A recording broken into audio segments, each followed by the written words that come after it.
shut up. And here we go. Thursday, January 27, 2022. Ermanni and Edwards, the bottom line. Woodward Sports Network. Ryan Ermanni, Braylon Edwards. Good afternoon to you. Good afternoon, my brother from another mother. You know what's interesting is what weather can do for you as it relates to mood. I had 2 phone calls today in which I had to deal with someone in customer service. The first phone call that I had to make was something about a mall situation in 12 Oaks, right? So that's here, that's in Michigan. I called, I'm talking to customer service, and you could just feel the energy was off with this young lady on the phone. She sounded mad, she sounded angry, but you know what she really sounded like? She sounded like it was cold as hell outside and she was mad. That's what she sounded like. The second phone call that I had to do today, customer service, was out in California. And when I called, lady picked up customer service. Hey, customer service, they have a right to be a little bit chippy. I get it. Lady picked up, hi, how you doing? What's going on? How can I help you today? She was so nice, so warm, so welcoming. That's because it's nice as hell out there, man. Weather matters. So sometimes when you're not feeling good in this cold weather, make yourself feel good. But she pays a 50% state income tax out there in California. Tom Mazawey, good afternoon to you. Point taken. Guess what? Point taken. Guess what? What's up, buddy? The USFL Michigan Panthers have a head coach. Oh, wait a minute. Are you ready? When did this happen? Just now. Just now. Are you ready? I'm ready. Hold on. Yep. I want to prepare mentally. Go ahead. Former NFL, terrific head coach, Jeff Fisher. Really? Oh, my gosh. That's huge. I've always been a Jeff Fisher guy. Jeff Fisher is the head coach of your Michigan Panthers. So I expect that we'll have Jeff Fisher on the Woodward Sports Damn Network, right. The bottom line. You can bet on it. In the coming days and weeks ahead. How great is that? That's awesome. You know, my dad right now. He did not want to leave. Give up the Rams? He did not want to be fired from the Rams. He saw what was not coming. that anybody wants to be fired, but let me rephrase it. He did not expect to be fired by the Rams. He also saw what was coming. He saw the move happen in the future. You know, you want to be a part of that relocation process because I think after he was removed, they moved to LA 2 years later. Yeah, you remember they were on Hard Knocks. I remember, and that. he was the coach, and they were moving at that time. That's right. That's right. Unbelievable. That's a really, really good hire for them. Now, I want to know, you guys probably won't get this because you're not USFL idiot like me. I mean, Savant. I know some stuff. Who was the original Michigan Panthers head coach? Is it Jerry Glanville? No. I don't know. I don't know. You got to give me a hint. There's no hint, really. Because when you say USFL, the first 2 things come to mind for me is 3 things. Anthony Carter. Yeah. Jim Kelly. Yep. And Dupree. Marcus Dupree. I don't know. I'm out. Jim Stanley. Jim Stanley would have never gotten that. He was the head coach of the Michigan Panthers. Would have never gotten that. Jim Stanley. There you go. My goodness. Great show for you guys today. We're going to have Chris Beerman, Prince on. Chris Prince. We call him the Beer Man. That's what he goes by on Twitter, @BeerMakersFan. Had a nice run of it in the NFL and in the NBA. We'll get with him today. In about 90 minutes from now, get a rundown of the AFC and NFC championship games, Chiefs and Bengals, Rams and 49ers. Plus, we're going to go ahead and get Braylon's basketball minute in. He's been hardcore in back, the NBA. Man. It's back. Oh, it is back. We even added a shot clock today. Ooh. So we're looking forward to that. So I'm on the clock today? You are on the clock today. Man. Plus, we're going to bring back 10 quick ones. It was 8 quick ones before, but now we go 10 quick ones. I'm ready. And for the record, Braylon and I both went out. We did a little happy hour situation yesterday.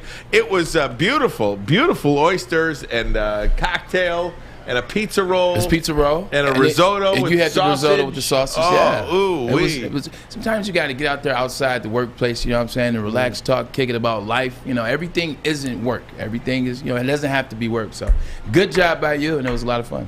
Guys, a couple of coaching notes today. First and foremost, the Denver Broncos have hired Green Bay Packers offensive coordinator Nathaniel Hackett as the head coach.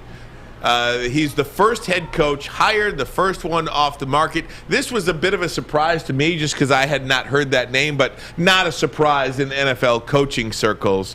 So he gets that job. Many people expected Dan Quinn to get that job. Dan Quinn announced to his team, the Dallas Cowboys, where he's the defensive coordinator, that he is staying in Dallas as defensive coordinator. Micah Parsons, the all-everything rookie, probably defensive player of the year, begged him to stay in Dallas, and he announced that he's going to stay in Dallas, probably once he did not get the job that he interviewed twice for in Denver.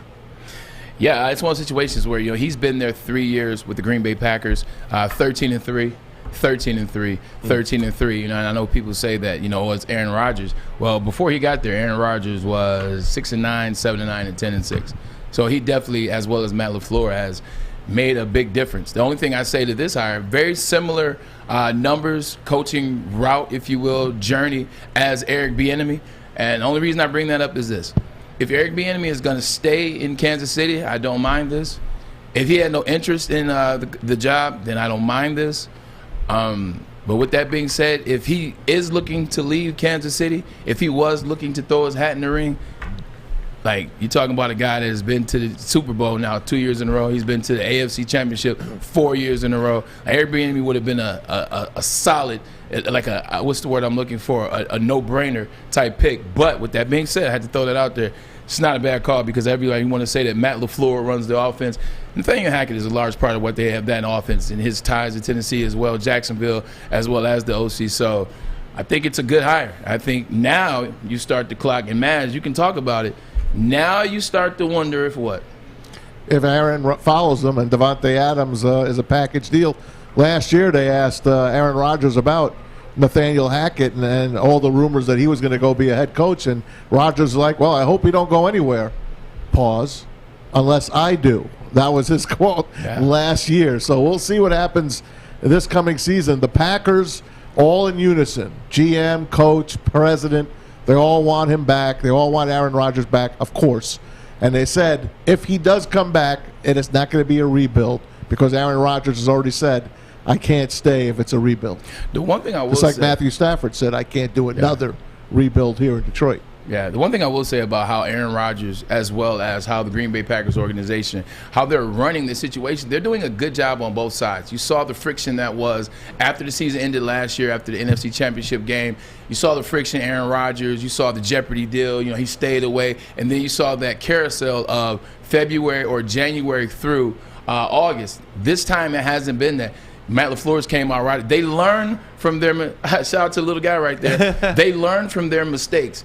Like, literally, Matt LaFleur came out and said, Aaron, that's it. We want Aaron. Hands down, no holds barred. We want Aaron. The GM, everybody, like you said, has been on the same page. And even Aaron Rodgers on the Pat McAfee show came out and said, listen, I want to give those guys the respect to give them an answer right away. I don't want to hold them hostage. I know they have business to take care of. I just want to take some time to think about the decision, make the right decision. You got to be appreciative of how they're handling their situation versus last year. I'm proud of both people. Parties. Nathaniel Hackett, of course, looks like a genius as an offensive coordinator because his quarterback is Aaron Rodgers. Eric Bieniemy's quarterback is Patrick Mahomes. It goes to show you how good one can look when your quarterback is either of those two guys, though, right? Because bring him here and test him out. Well, what I'm saying, it's true, what I'm saying now, what I'm saying now is, how good will Nathaniel Hackett be without Aaron Rodgers at quarterback? Because he goes to a Denver team right now that will have the same problems that Vic Fangio had and that coaches before him had. John Elway is not walking through that door unless it's Aaron Rodgers. So they have no quarterback in Denver right now and perhaps a Super Bowl ready team. Will Aaron Rodgers follow? We certainly here in Detroit hope he does because, man, you get Aaron Rodgers and Tom Brady out of here. Look out, Detroit Lions. I'd put money on a futures bet on the Lions because it's as wide open as you could possibly have it in the NFC if he's out of there. Yeah, and you talk about it, just to go back real quick, and like I said, Nathaniel Hackett, when he got there, because you say it's Aaron Rodgers. Yes, it's Aaron Rodgers, but before he got there, Aaron Rodgers was still Aaron Rodgers, and they went 6-9, 7-9, and 10-6. So he come and definitely helped that. What I will say to this, though, is you've talked about this. Who are the coaches or who are the coordinators getting elevated to head coaching jobs? Offensive coordinators, correct? Vic Fangio, who was the defensive coordinator for the 49ers when I was there in 2011, and he helped turn that around with Patrick Willis and the rest. He's a defensive guy. He struggled. Nathaniel Hackett's an offensive guy. You got some guys that have talent at the wide receiver position. You got Hamler from Penn State still there. Jerry Jeudy, who hasn't figured it out. This is the time to figure it out now. You got that backfield. Oh, man, that's your guy. Javonte Williams, Melvin Gordon even showed up. Gordon played well at the end. He played well towards the end of the season. So offensive guy coming into that situation will have more success Noah than Vic Fant? Fangio. I forgot about Noah Fant, the guy I wanted instead of the guy we got. Here's the kicker to me, is the Chicago Bears have just named a head coach. Jim Caldwell? No, and it's not Jim Caldwell. Is it at least an offensive guy? No. Oh, my God. It's not. This is shocking to me. So they kept Orion as a GM, and now they're keeping a Matt as a head coach. Check you out. Matt Eberflus, the defensive coordinator of the Indianapolis Colts, has been named the head coach of the Chicago Bears. This, to me, I give up. And I'm not going to just go nuts right off the bat. I'm not going to go nuts off the bat here because we'll see how it works out. But they drafted a quarterback last year named Justin Fields, who they believe is their franchise quarterback. How and why?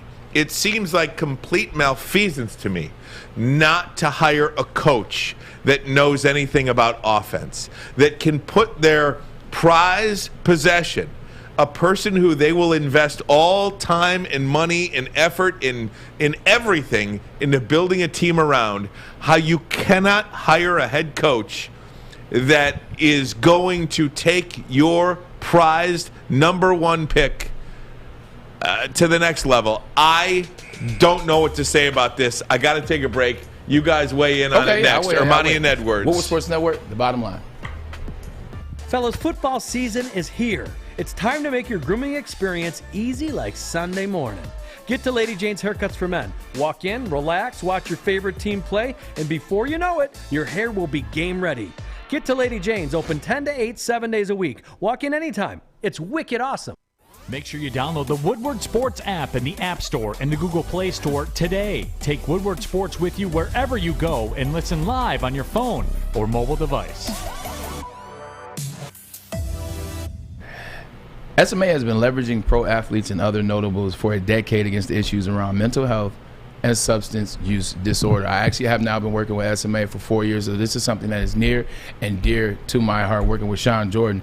With the help of the NFL alumni, Sean Jordan has been able to save lives, and I'm telling you, save lives.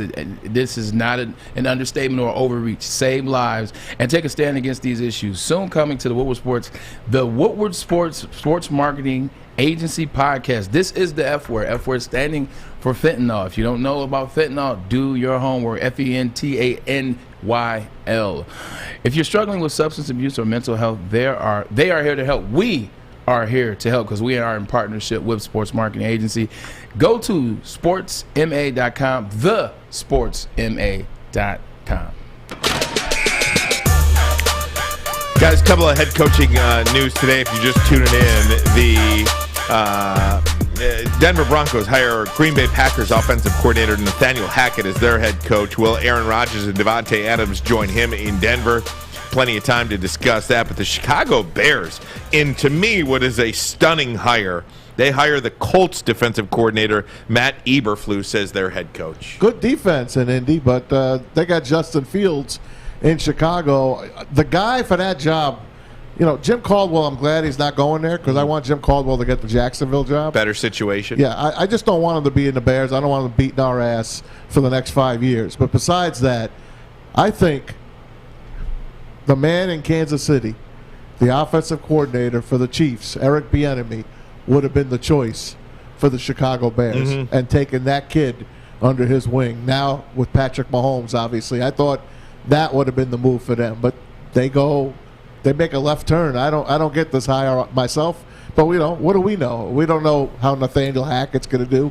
We don't know how these guys are going to do. But who's going to be the OC in Chicago? We better hire somebody with some good qualifications. Yeah, and my biggest thing is, and I said this on the show before, they're so stuck in their identity and who they are and who they were. They believe in defense. They think defense is all that they are. They legitimately have been stuck in 1985, and it was a great time. 85, 86, 87, 88. Those were great times for Chicago Bears. They're long gone. They're long gone. If you look at their coaching hires, Mike Ditka, what's his strong suit? Defense. Dave Weinstein, what was his strong suit? Defense. Dick Jerome, what was his strong suit? Defense. Lovie Smith, defense. Mark Trestman, who cares? It was 1 year. John Fox is an offensive guy. Matt Nagy. And now They have defense. Defense is not where they need to go. They need an understanding of offense. They need, like he said, Eric Bieniemy, someone that can understand Justin Fields, get him out there, design an offense around him. Defense will be fine. Defense will be fine. Yeah, defense was not their problem. It was not their problem. I don't understand how they as a front office, how they as an organization could go to another defensive coach, an unproven defensive coach at that. I just don't understand this hire for the Chicago Bears. Like, you can't keep doing the same thing. You know the definition of doing the same thing over and over and expecting a different result? Insanity! And that's what they are. They are insane in Chicago. I just don't know how it benefits the quarterback there. And then you look at Jacksonville as another situation. You mentioned Jim Caldwell there. Yeah. You know, what are they going to do at head coaching? You take franchises. You want to know how you stay bad for a number of years. You hire... you make bad hires. I'm not saying that this is going to be a bad coach. I don't know if it's going to be. I have no idea if he's going to be a bad coach or a good coach. It just, on the surface right now today, it just doesn't seem to make sense that in football, in professional football, you have a quarterback and a coach. That relationship between those two guys, if you look at look at the teams who are still around right now. Let's go there. Matt Stafford and Sean McVay. Oh, by the way, you know what I never say on this show? The offensive coordinator is Kevin O'Connell. Kevin O'Connell was a quarterback for the New York Jets when I was there.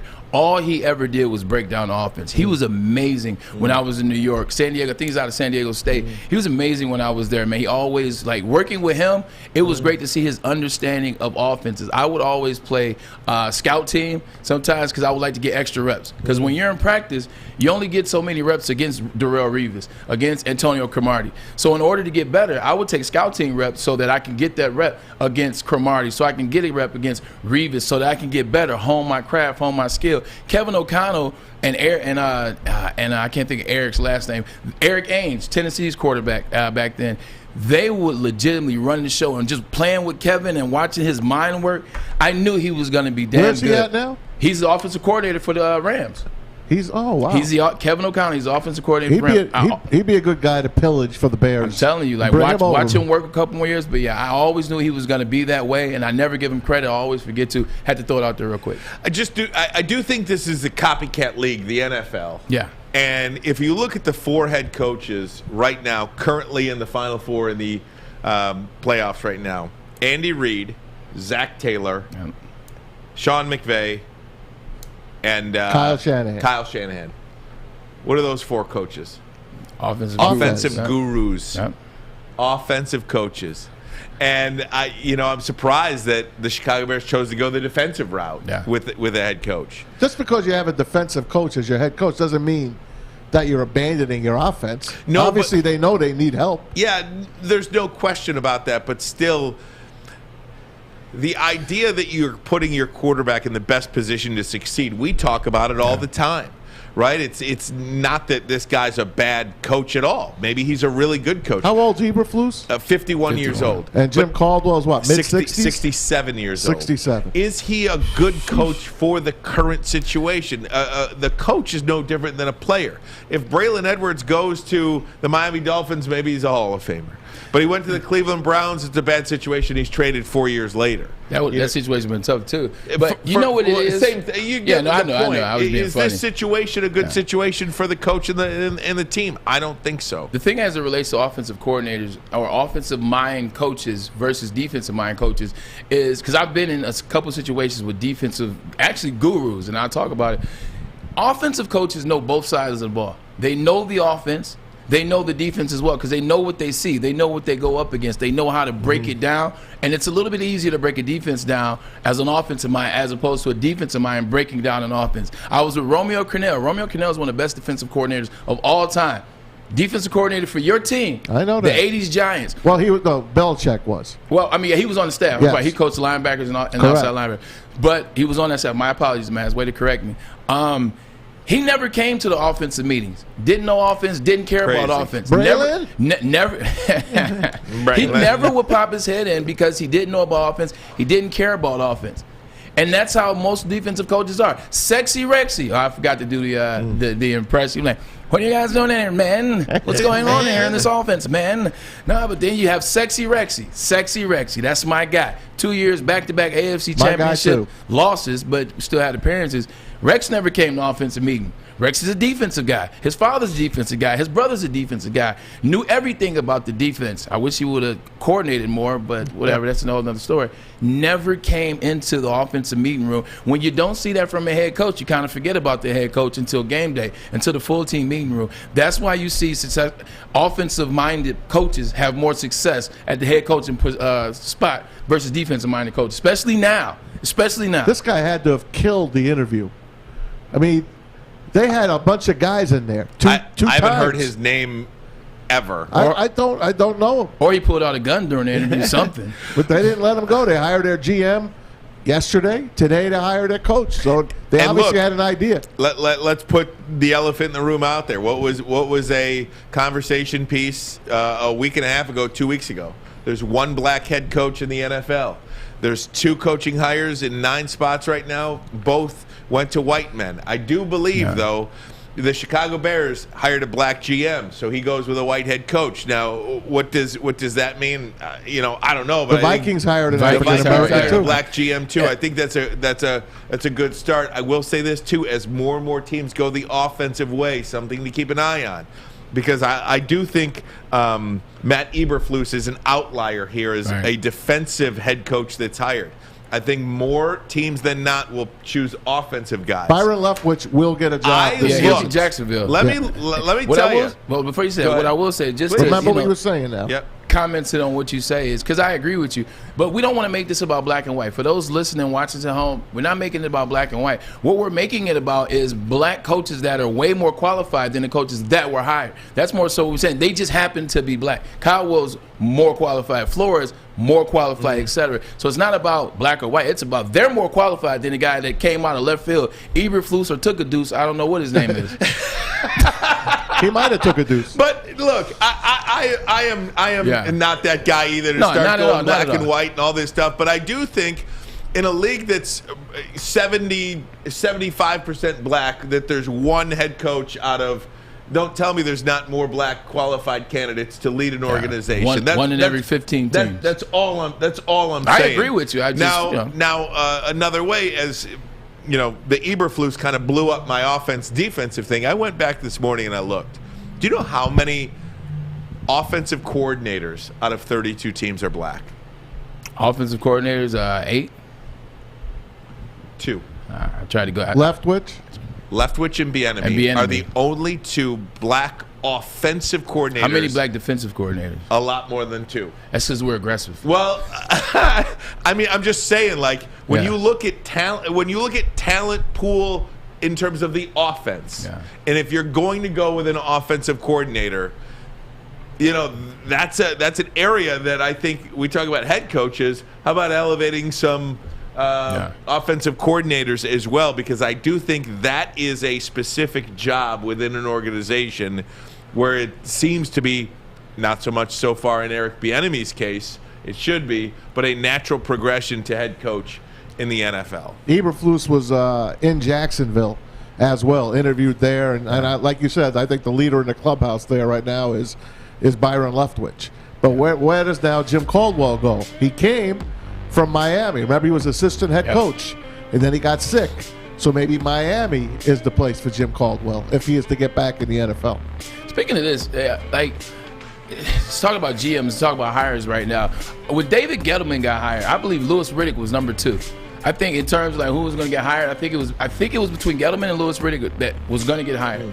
He was that close where if they didn't choose Gettleman, they were going to choose Louis Riddick. Well, when they came back and did the second-round hires, like he was never offered another like position, or no one came back to him. I wonder what happened there. You said something about this early in the year, and I never thought about it. He was literally the second option when he hired Gettleman, and they flubbed that up pretty good. I think maybe the TV guys are got a bad rep right now. I think so. I think you might be on to something. Very well could be. Hey guys, also there was a retirement in the NFL today. Ben Roethlisberger. Was it Adrian Peterson? Calls it a career. We'll look back at his career, and of course you'll hear from him in the announcement. Put out a video, and look at that 2004 class, man. Was it everything that was advertised and more? We'll take a look at that.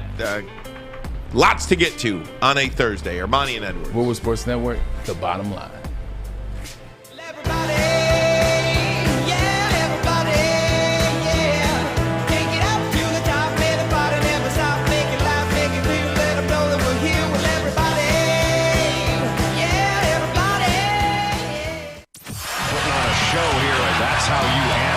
We love our sports. We just wish they'd love us back. Detroit sports for Detroit sports fans. Woodward Sports. Hey gang, I want to tell you about Les Stanford Chevrolet, located in Dearborn on Michigan Avenue. GM announced the all-new electric Chevy Silverado, and reservations are open right now on Chevy.com. Reserve your spot at Les Stanford. I went online this morning. It's a 4-step process. The second step, choosing a dealership. Go ahead and click Les Stanford Chevrolet. They're going to have one of the largest allocations of this vehicle, so make sure you get in line at Les Stanford Chevrolet. For more, call them today. 313-565-6000. 313-565-6000. LesStanford.com. LesStanford.com. Les Stanford Chevrolet. Find new road. Find him. Ben Roethlisberger calls it a career today. 18 years in the NFL. Hell of a career from Mr. Roethlisberger. 2 Super Bowls, lost 1. And really, that 2004 class is just incredible. 418 passing touchdowns, 8 division titles, 165 rings. That first Super Bowl coming here in Detroit at Ford Field. I thought you said 165 rings. I was like, I must have missed something there. February of 2006. You look at the quarterbacks in that draft class. Eli Manning went number 1 to the Chargers, and then the flip-flop, the trade, Phillip Rivers goes to the Chargers and Manning to the Giants. Ben Roethlisberger went number 11 of round number 1 to the Pittsburgh Steelers. Big picture view of that class and your thoughts on Ben Roethlisberger. Up until recently, this was arguably the second best class of all time. We know who's number 1. Elway, Marino. Come on, you know what time it is. The 82 class. Yeah, exactly. But this would have been the number 2. You look at the production that they put up between those 3 guys. They darn near have more production than that draft class, if you want to be honest. You know, you're talking about 2 rings there. You got 4 rings between the 3 of them. They're all in the top 10. I believe, in terms of yards, touchdowns, interceptions for Eli.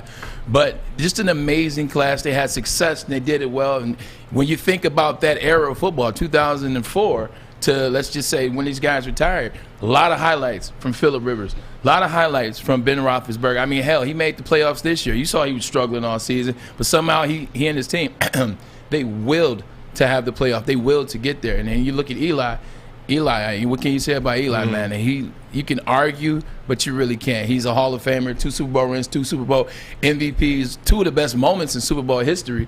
You know, Mario Manningham catch on the sideline, the David Tyree catch. No one talks about the slant and go that he threw for a touchdown, the Plaxico. No one ever talks about that. They don't give him credit. It's a nice route by Plax, but he put that ball on the dime. The interesting question is this: who had the better career?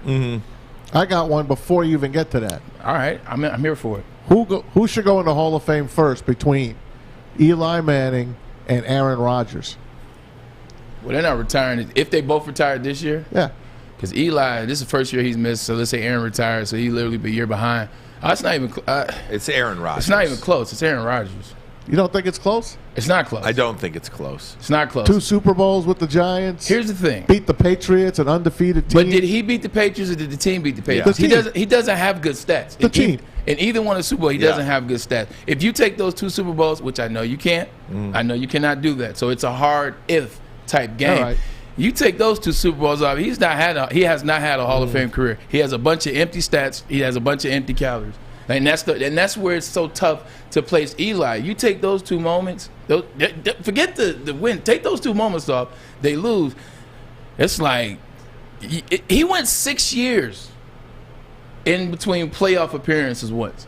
Like, that's tough, man. To say a Hall of Fame quarterback can go 6 years, and I know you can blame the GM, you can blame this guy. Same thing we were doing with Stafford. But at the end of the day, special players, Hall of Fame players, got to find a way to be Hall of Fame players. And 6-year drought, that's super tough, man. Those Super Bowl wins, more importantly, those MVP Super Bowl wins, that's what's saving Eli. Because if he doesn't have that, he's not a Hall of Famer. How about Eli winning in minus 40 degrees in Lambeau? To get him to the Super Bowl. Maz, Jimmy G did that the other day, and he didn't do anything. Maz, I think that Phillip Rivers, Corey you Webster, could make by an the way, argument. Interception, pick six in overtime. You could make an argument that Phillip Rivers had a much better career than Eli Manning. Well, the three of them, Roethlisberger, Manning, and Rivers, they're all going to the Hall. To me, Roethlisberger's career is right here, and everybody else is underneath. Nope. Yeah. 18 years. So this is what. So I'm glad we got here. We finally got here. Phillip Rivers had the best career out of all of them to me. Over Roethlisberger? Over Roethlisberger. Let me explain why. Please explain this. Let me go get you a cold compress first. No, I don't need. I don't need. I'm anxiously awaiting this. I don't need a cold compress. Like, they have the same exact stats, for the most part. Phillip Rivers 8 Pro Bowls, Ben 6, which tells you something there. 7 playoff appearances to Ben's, however many. About the same percentage-wise, about the same yards-wise. 421 to 418 touchdowns, 209 interceptions to 211. They're perfectly balanced. They're perfectly even, correct? Ben played on a team that had the top 5 ranked defense 14 times in his NFL career. Ben Roethlisberger was the benefactor of the best defense in football over the past of a 15-year period. Best defense if you just put stat-wise. Substitute Ben Roethlisberger out. Put Phillip Rivers in the Steelers. Guarantee they have more rings. Semantics now. Okay, I see what you're doing. Guarantee they have more rings. I see what you're doing. I think you could say that Phillip Rivers is a better player than Ben to me, he had the better career. Yeah. But I think that there's no doubt when you look at the career, I mean, that team success is part of having a great career to me. Like going to 3 Super Bowls, winning 2 of them. Otherwise, you could put Dan Marino there. No Super Bowl. Well, right. Dan Marino's better than all of them. No Super Bowl MVPs. No, he had average Super Bowls in all of them, with the exception of the drive against Arizona. That's what I said, except the drive. That was an amazing drive. Okay, I see what you're doing. Yeah. I'm just thinking about it in completely different terms than I think you are, which is fine. Right. It's totally good. If you said Ryan Ermanni, which career do you want? Oh, of course. Eli's career, Roethlisberger's career, or Phillip Rivers' career, which one would you pick? I would pick Ben Roethlisberger's in a heartbeat. So I think he had the better career. Yeah, you could say Phillip Rivers, to me, you could say Phillip Rivers is a better player, had more talent than him, but I think that Roethlisberger, 18 years in one spot, 3 Phillip Super Rivers, Bowls. 16 years in one spot. Yeah. But the success, being with the Steelers, like something about that city and even football. When Phillip Rivers hung him up, he left, was about to go coaching. The coach brought him back and said, "Hey, you want to play?" No, what did he do? Took him to the playoffs. He's a great player, and we do this anytime we compare athletes. Eli has the same amount of Super Bowls as Roethlisberger.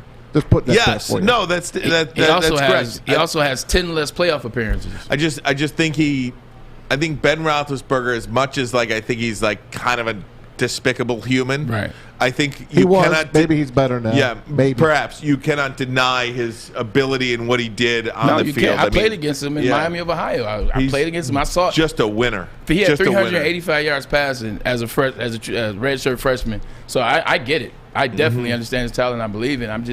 I guess I am doing semantics. Like, I'm playing who was better individually, but as a career, of course you got to take Big Ben. I mean, he was there 3 times. He's got arguably one of the best Super Bowls of all time with that drive, that back-to-back performance of Larry Fitzgerald and Santonio Holmes. It's amazing, but it's just I think the problem was the last 3 years. Yeah. I think maybe my eyes are only focused on the last 3 years, because it's been a while since Big Ben was Big Ben. Before he could carry you, sure. Yeah. And I'm not even sure, to be honest with you, Eli was ever that guy. I hate to knock on a guy who won 2 Super Bowls, but he's literally a David Tyree pinned catch against his helmet and a Mario Manningham friggin' phenomenal toe drag on the sidelines away from. Nobody talks about that Manningham catch. There's a play no one talks about. On the final drive, Mazza, remember, on the final drive when they were playing in the first time against Tom Brady, the Plexico Bird slant and go. 3 plays before that, Eli Manning put a nice egg right in Asante Samuel's bread basket. I'm talking about hitting right between the 2 and the 2. And he already was trying to run to the house to seal the game. And he did one of these and looked at the end zone as opposed to finishing the catch, dropped the catch. 2 plays later, they hit the slant goal to win the Super Bowl. So, but there's always that. You can always say if Edelman doesn't catch the pass, if this happens. No doubt. Yeah. You're right. You're right about that, actually. That's why I don't play that game, because you can do that with anything. I don't want to knock Eli, but you go back to 77 when I don't think Butch Johnson caught the touchdown against the Denver Broncos. I mean, he did not catch that against us, an incomplete pass. But if you want to go to 1977, I got you. You want to go to 77? Charles White in the Rose Bowl against Michigan. Yep. There's the infamous picture. Yep. The ball is at the 2-yard line gone. when he's in the end zone, and they gave him a touchdown. Because I'm good at that game too. He always flew. Yep. As soon as he flew, the ball came out. This class in 04 had 4 Super Bowl rings. The 83 class got 2. 2. Yeah. Wow. John Elway saved him. Marino underachieved. Marino lost 1 Super Bowl, and then Jim Kelly, of course, lost 4. And Elway lost 3. Hey, there's one other quarterback in 04 we didn't talk about. Matt Stump the Schwab. Oh, Matt Schwab. The Texans and the Falcons. He got drafted in the 3rd round by the Falcons. Great backup quarterback. Best backup quarterback in the history of backup quarterbacks. I love Chris Beerman. Him and Charlie Batch. With Matt Stump the Schwab. Oh, man.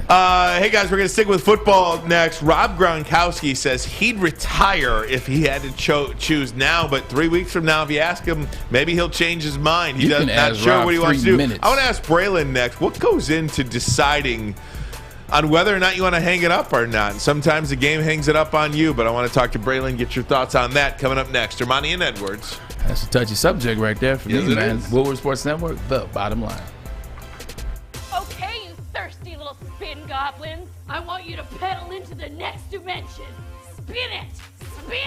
Spin! Uh-oh! Carmen's falling behind. Let's give her the hiss of shame. Spin! Spin! Spin till you bleed! Don't ride the bike of shame. Come to Planet Fitness and find your own lane with tons of equipment, free fitness training, and no hissing. Join today for just $10 a month. Big names, bigger opinions. It's the bottom line on Woodward Sports.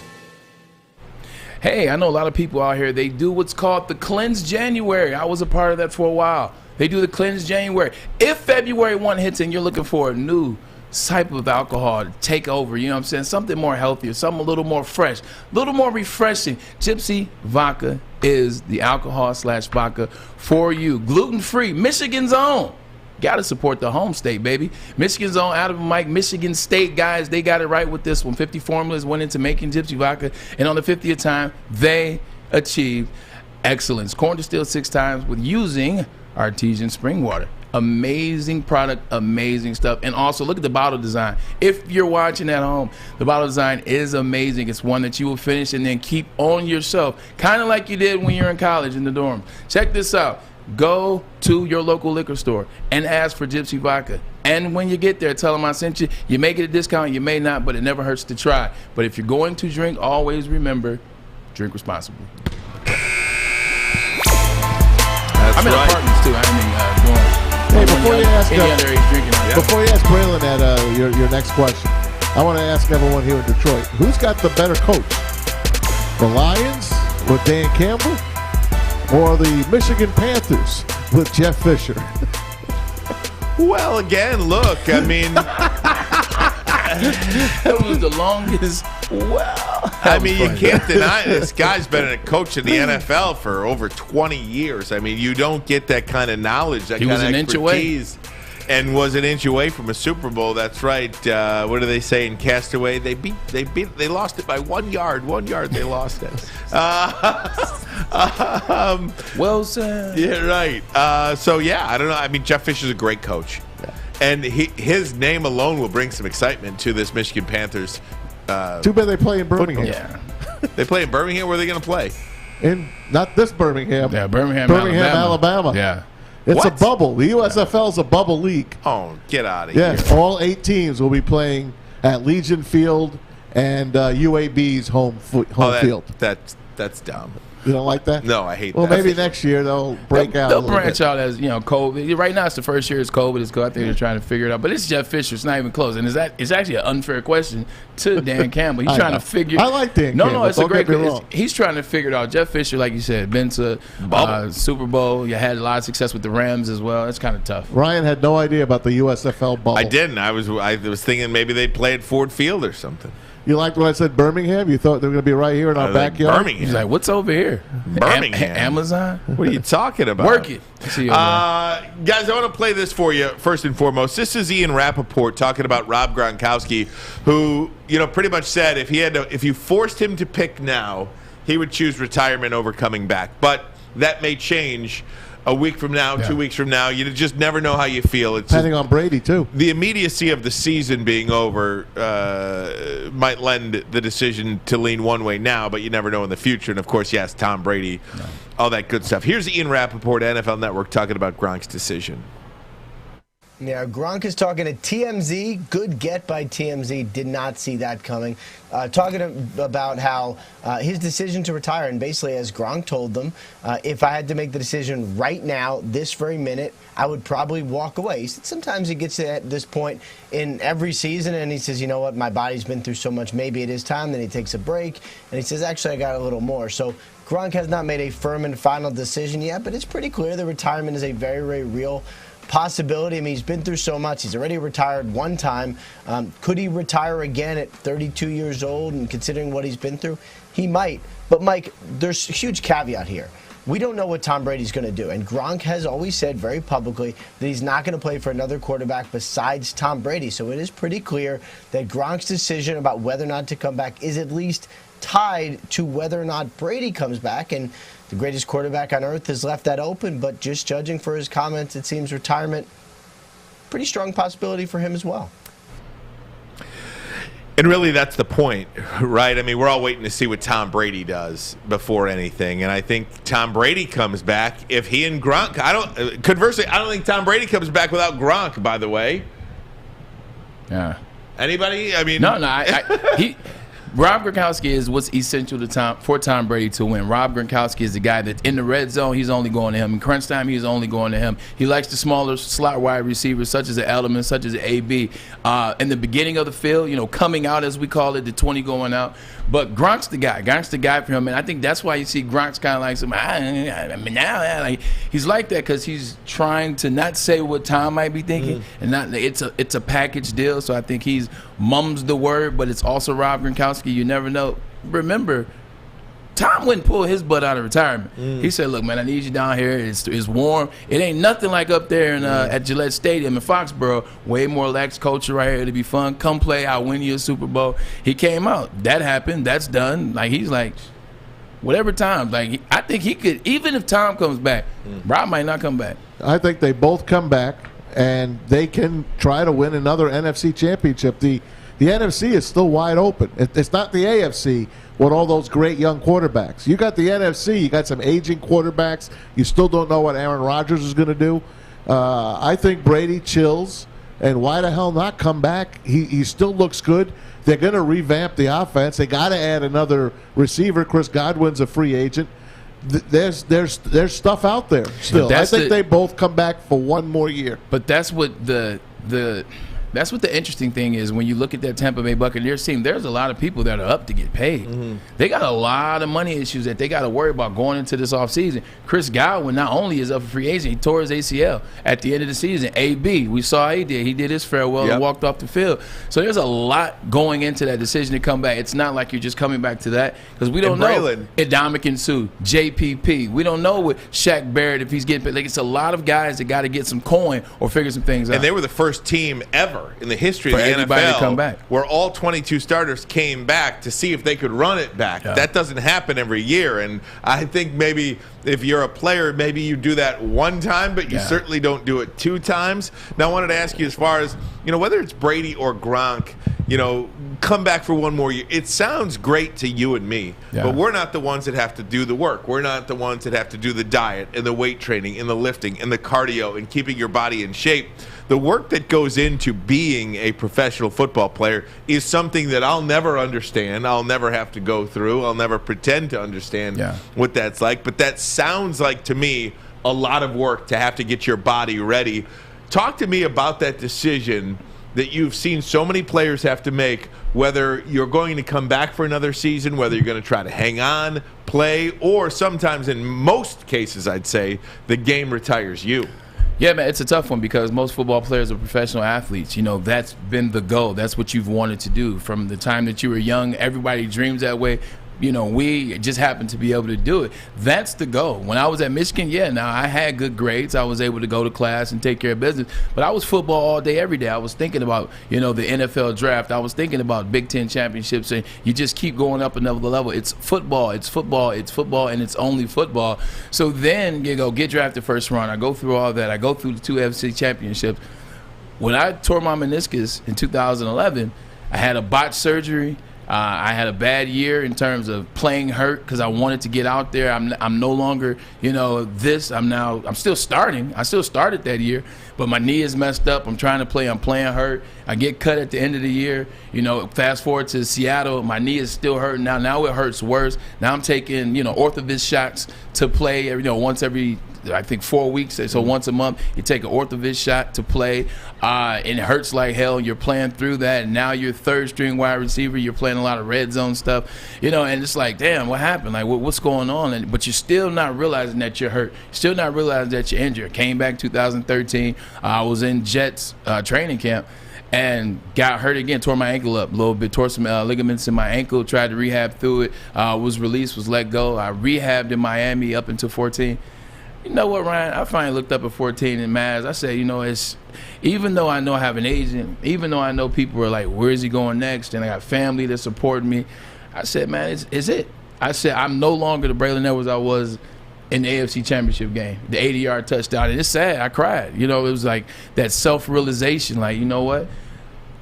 And I didn't tell anybody for a long time. Like, technically, I'm still not retired. I never made an announcement or said anything to anybody. Technically, I'm still not retired. I just couldn't do it. And now the time has passed. I should have did like Dante Culpepper. Remember, he just sent a text message, yo, I'm out. So, I never did that. It was tough, but I realized I wasn't helping anybody, and I was only hurting myself. Did a coach tell you, take you on the side? No, it wasn't, because I wasn't on the team. This is 2014. Right. I was just like working out in Miami. I was fit, the best shape I've ever been in my life. But my will was still bummed. And so it just got to a point I said, man, I don't want to be – and Jim Brown was always around the facility when I played with the Cleveland Browns. I saw Jim walk, and I would talk to Jim, and Jim can't turn his neck. Jim has to turn like this, and he walks, like OJ, you know what I'm saying? So I didn't want to walk like OJ. I didn't want my neck to – because I'm a big wide receiver. And slowly but surely, they bring you in a little closer, and now you got to start taking on, Indomitian suits, not Indomitian suits, but, Von Millers, etc. You mentioned OJ and that neck, and it's just like. So it's one of those things where it's a tough process, man, and I didn't want. Joke. Innocent. Although the game did retire me, I still had a little bit of say in there. You know what I'm saying? It didn't completely retire me, but it gave me an option. It gave me an out, and I said, you know what?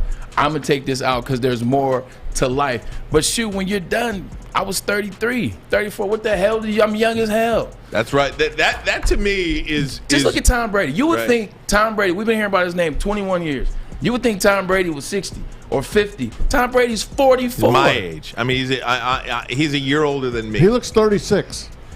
Yeah. But that's the craziest thing to be like, what do you do? Yeah. When you're an athlete that you retire at 28, 30, 32, 33. What do you do? Look at Luke Kuechly. Luke Kuechly was 31. Right. Or 39, 32 or 31. You do a show. You sit here with Ryan Ermanni and Tom Mazawey. You hear about Seinfeld references. That was the other thing we didn't talk about in terms of, I knew Tom Brady was retiring. What do people do when they retire? What did you just say? They get what? Podcasts, shows. Tom Brady has a what? Clothing line. He's got shows. He's got everything. He has a show. Jim Nance and Larry Fitzgerald. Yeah. I'm telling you, this was a victory tour. Not yet. It was a victory Not tour. yet. It was shaping up to be the victory tour. Don't you think that they could win again? No, because it's going to be a I lot don't of either. shakeup down there. It's so much shakeup, offense and defense, because all those guys, they sacrificed a lot of coin to come back. Now, them guys like, look, we tried, we did Okay, you. I got my ring, I'm out. Then he's going to the 49ers, like you said. That's not a bad I'm not one. giving up yet. I don't want him to go. I told you. I told you. Nah, I ain't tell you. I And hope Gronk so. goes. You're going to play the Kittle Gronk two tight end offense. Oh, that's in San dangerous. Francisco. That's nasty right there. Ooh, wait. Hey, guys, we're going to play 10 quick ones. 10 quick questions, kind of a this or a that. We're going to do that next. And then This top of the hour, or we'll that. get back into the This or NFL. that. We got Braylon's Basketball Minute. And, of course, Oh, Chris man. Beerman, Chris Prince, coming up in about 40 minutes from now. We'll get his picks for AFC, NFC Championship weekend. Beerman will join us then. 10 quick ones. Ermanni and Edwards. Woodward Sports Network, the bottom line. I'm Kay Cunningham. Working with Hall Financial to purchase my first home was easier than I could have ever imagined. They treated me like family from start to finish. Find out for yourself at callhallfirst.com. Braylon catches TDs. On the slant, there goes Braylon Edwards. Edwards on a foot race, and no one's going to get near him. 80 yards for the touchdown. Ryan catches Pokemon. We all have our strengths. The bottom line on Woodward Sports. Hey, gang, it's Maz for the Folding Warehouse in Hamtramck, Michigan. That's right. What are you going to do? What's folding? Well, it's throwing a football at bowling pins. I'm bowling tonight, but maybe throwing a football out, I might have a better chance. We'll see how it goes. You might have a good time, too. You will have a great time. And the inventor of folding is Chris Hutt, and he is there. Chris and Noni Hutt, your great hosts at the Folding Warehouse. Make sure you tell them the fine folks here at Woodward Sports sent you. We had our party there, so you can have your team building event there, or you can just go on your own or bring some friends with you. 2 ways to play. You can do it. It's $10 unlimited open play. Go at the beginning of the day, stay till they kick you out at the end of the day. $10 for that. How about if you want to have a private lane reservation? They have that too. And they got lots of beer. 100 beers, $2 mystery beer machine, multiple full bars, and, of course, you can bring your own food in or have it delivered. Any way you want to do it, it's at the Folding Warehouse. Plenty of places to sit, have a picnic, throw a football, and have a great time. Go get your fold on. FoldingWarehouse.com. All right, gang. We're going to have a little fun now. This is the way we're going to do it. Who wants to go first? Who wants to have some fun? Who wants to have some fun? Okay, Braylon, how about you ask Maz? Okay. And then, Maz, you ask me. Okay. And then I ask Braylon. Okay. And then I ask you. And then Okay. you ask him. Or then I ask you. And then all the asking. How about a little music, got Sam? confusing You just got now. me ready for it? All right, this is 10 quick ones, Braylon, for Maz. You ready? I'm locked and loaded, bro. All right. Talk about the 80s here. Stallone, Schwarzenegger, Hogan. Oh, Stallone. Gibson's home run, D-Mac's game winner. Ooh. D-Mac. Stevie Wonder, is he blind, not blind? He's blind. What? Do you want Stafford to win or lose? Oh, I want him to win. Brady's undefeated Super Bowl loss or Peyton's lackluster win with the Broncos? Oh, I'll take Peyton's lackluster win with the Broncos. Usain Bolt or Mike Phelps? I like Phelps. Mahomes, I wrote that wrong. Mahomes or Allen? Mahomes. Stone Cold or The Rock? Oh, I love The Rock. Your birthday or Christmas? Oh, Christmas.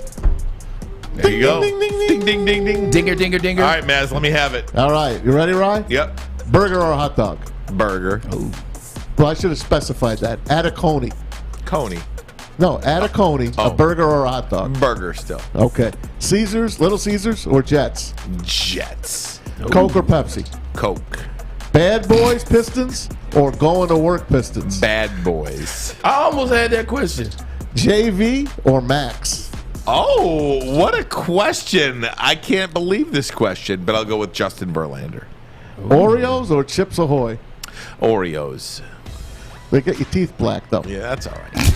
That's why you drink the milk. Aaron Rodgers or Brett Favre? It's a team play. Favre. Justin Herbert? Joe Burrow. Burrow. Not even close. Starting a team. Kobe or MJ? Michael Jordan. And finally, cereal. Life or Cinnamon Life? Cinnamon Life. Okay. All right, Braylon, you ready for me? I'm ready, baby. Here we go. Jimmy John's or Jersey Mike's? Jersey Mike's. Verlander or Stafford? Jimmy John's, by the way. Jimmy John, I messed that up. Verlander. Work from home or work from the office? Oh, man, I love being here with you guys. Work from the office. Watch a game or go to a game? Watch a game. Cell phone or iPad? Cell phone. Barry Bonds or Hank Aaron? Barry Bonds. Lions or Tigers? Tigers. Winter Olympics or Summer Olympics? Summer Olympics. Michigan Football National Championship or an extra $200 in your paycheck every other week? Say that again. The Michigan Football National Championship, Yeah. or an extra $200 in your paycheck every 2 weeks. I plead the fifth. I plead the fifth. No, Michigan National Championship. Keith Jackson, Oh, my goodness. or looking live, Brett Musburger. I gotta go Brett Musburger, and the only reason why is I'm not gonna use the I'm young card because I talk about stuff all the time. Musburger did some of my games, so like for me, it's more about Different for you. It's different for me. Like Keith Jackson did one of my games. I think he did the Rose Bowl 04 or 03, but I go Musburger. All right, you got me now. Send him over my way. Your birthday or Christmas? Christmas. Usain Bolt, Michael Phelps. Usain Bolt. Mahomes, Allen. Josh Allen. Stone Cold, The Rock. Well, our name is the bottom line. Got to go with Stone Cold. I was waiting for it. Yes. Stafford, you want him to win, want him to lose? Want him to win. Brady's undefeated season, Peyton's lackluster ring. Brady. That's why you're my dog, man. Stevie Wonder, is he blind? Can he see? No, he can't see. Let Stevie get a peek.